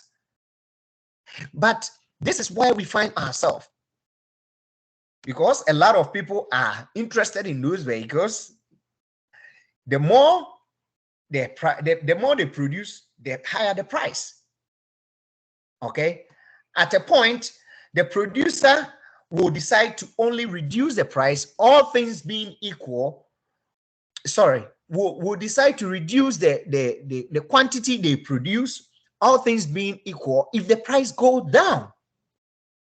That's economics. And if you don't know, if you don't take time and you mix the practical aspect with the theoretical, sometimes you make a mistake. Okay, so here it is just as simple as you can see over there. Well, I don't think this question is simple at all, because if we go theoretical, it is B. If we go actual, it is C. I don't know where your burden, your problem is right now, but I want you to go back to slide 10. Can you see that slide 10? Is anybody there? Can see slide 10? Actually, Professor, I can elaborate the dilemma in this. I guess what Ahmed means that considering other factors which is existing in real life, like competition, for example, between suppliers of these new SUVs, Yes. between the market demanded price, between other factors which are not constant practically and in real life. So in this case, suppliers may, that may lead suppliers to decrease the price so they can sell more. But of course, if we are considering all these factors constant and they are not existing, which is the case of our session today, so we will consider that an increase in price, of course. So I think this is what Ahmed means. Yes, exactly. I do understand you very well, but I just want you to go back, relate it to the slide 10, and then tell me what you think.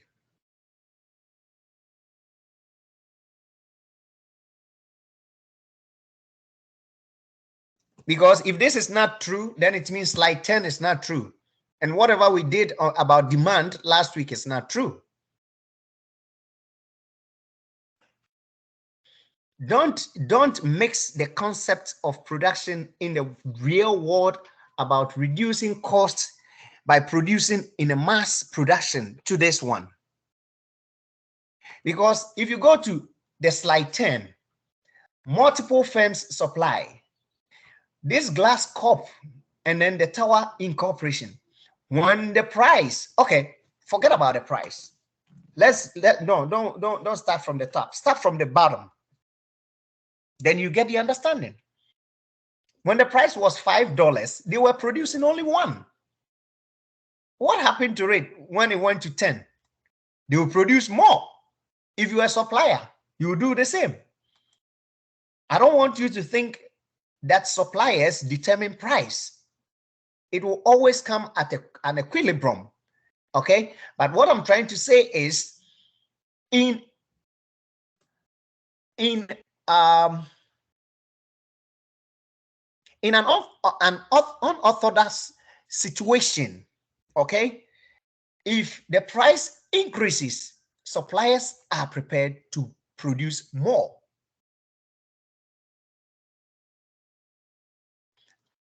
I'm not sure if I somebody agree with you, Professor.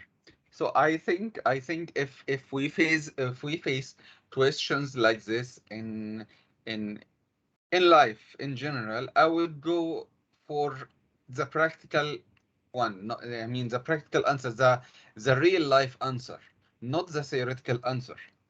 Sure, that's fine. But again, I want you to know that the law of supply is what we are applying here. It might be theoretical, but that is the law we are applying here. Are you with me on that? That the law of supply is what we are applying here. Are you with me? I am with you. But what does the law of supply say? What does it say? The law of supply, it says. Maybe I could add something. Hello? Yes. I think it's also not theoretically, because if we are just thinking about it also in the larger scale, like assuming there were no taxes or subsidies, suppliers would generally want to maximize on the profit. So they would still increase the prices, not necessarily considering that it would decrease because everyone wants it, but they would still want to take advantage of the customer. So still, I think that is what I'm talking about. That is why I'm referring Ahmed to the law of supply. The law of supply says that when the services or resources rises, when the price of goods or services rises, the quantity supply will do what? will rise also. It will increase. And that is what we are applying here. What we have taught in the class is what we are using here. So I don't want my question question to get confused. Yes, go ahead. So the answer for this quiz, for this question, is what? It's going to be A. What? Because let's go back again and get it. Let's go back. Smaller, fuel-efficient SUVs has become very popular. Many customers are trading in existing cars. What happens to existing car inventory? It goes up. So that is an increase. Let me add something for Ahmed to understand. Like if I come into the market with a new product, I would always want to maximize on the customers before any other competitor joins the group. So I'm assuming with this, it's not theoretically also. Like if a product like an iPhone, you will always want to mark when the latest model of an iPhone comes to the market, they usually maximize on the income. No matter what the other, because there is no other competitor. So I still think it's A, because you're just increasing the price. They will still continually increase the price because of the market. They want to capitalize on the market. A is a real life situation. I don't know. I agree with this. Ahmed, I don't know how he becomes a real life. So explain to me how the B, the increase, the second increase. Explain to me. Because as per the definition, okay, so the definition is basically based on the price. If the price goes up, the amount of supply will goes up. But what if the amount of supply goes up first?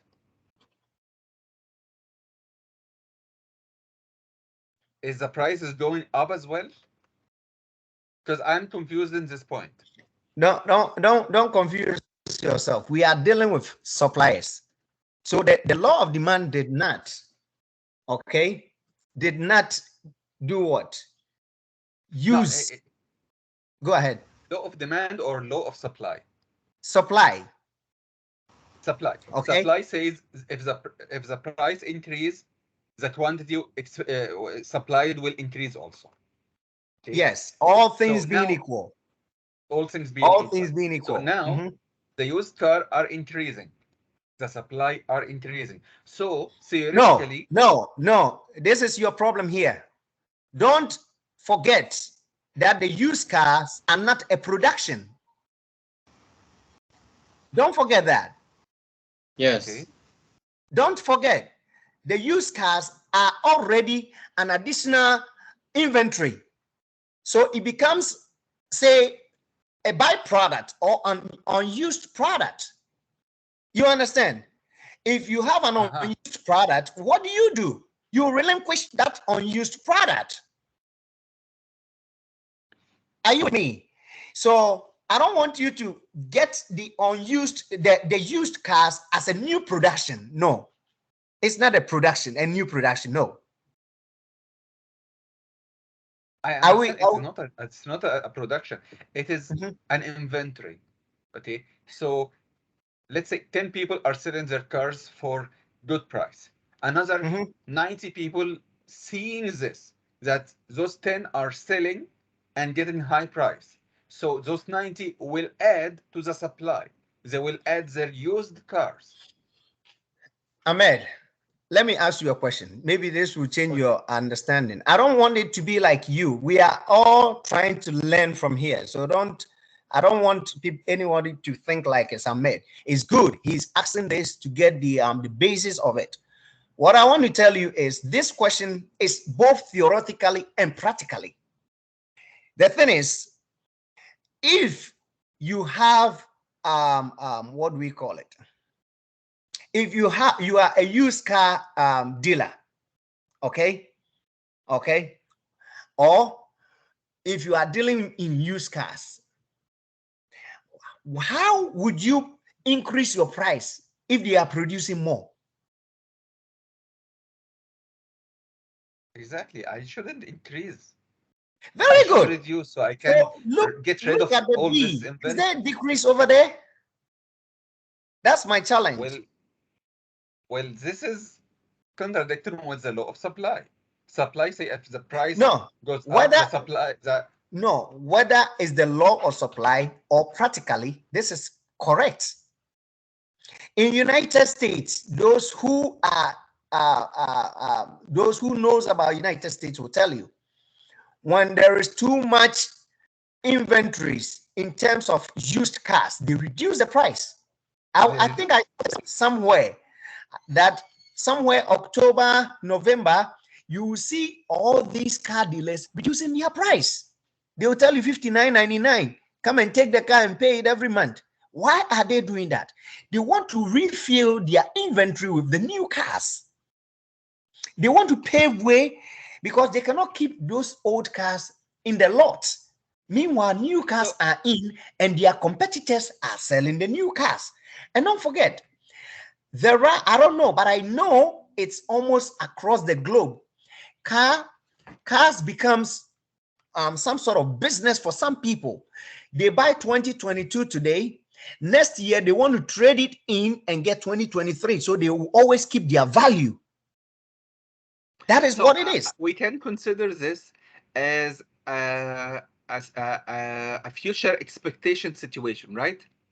Sure. Then I got it. That is exactly what. Then I got it. I yeah. got it. You know, the second one, which is an increase, is the future expectations.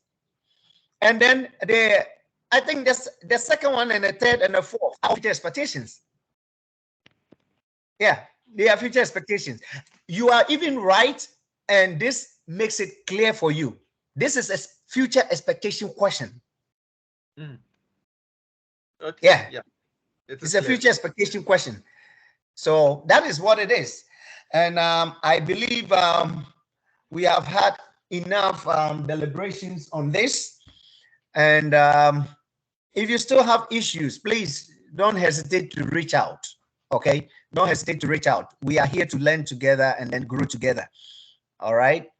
I'm not sure if anybody have additional question. There is something we do not understand. But as I said, if you ever get confronted with this type of long question, always try to tackle these questions last. That is the best way so that you have enough questions. Enough time to do that. Unlike spending more time on this one question, thinking about it. Meanwhile, by the time you realize your time for the test is over. So I believe if we do not have any question, there's nothing for us to discuss. Nora, I still have your question. You know, Nora has written me a letter, so I'll respond very soon. I just want everybody to get through that, and then I'll get back to you. Okay? Don't worry. Just we can discuss the next lecture. No worries. Oh, okay. Okay, no problem. And it's still gonna be my earlier answer I gave you. So I just don't want to stretch you too much. It's going to be my earlier answer I gave you last 2 weeks, you know, so don't worry about it. We will talk about it and everybody will also get to hear in the class and learn from it. This is what multiple questions have come to be. I wish you all the best. If nobody have questions, then I will dispatch you and then see you next weekend. Thank you, Professor. Have a nice day. Thank you, Professor. Have a nice day, Thank sir. you. The same. Goodbye. Professor.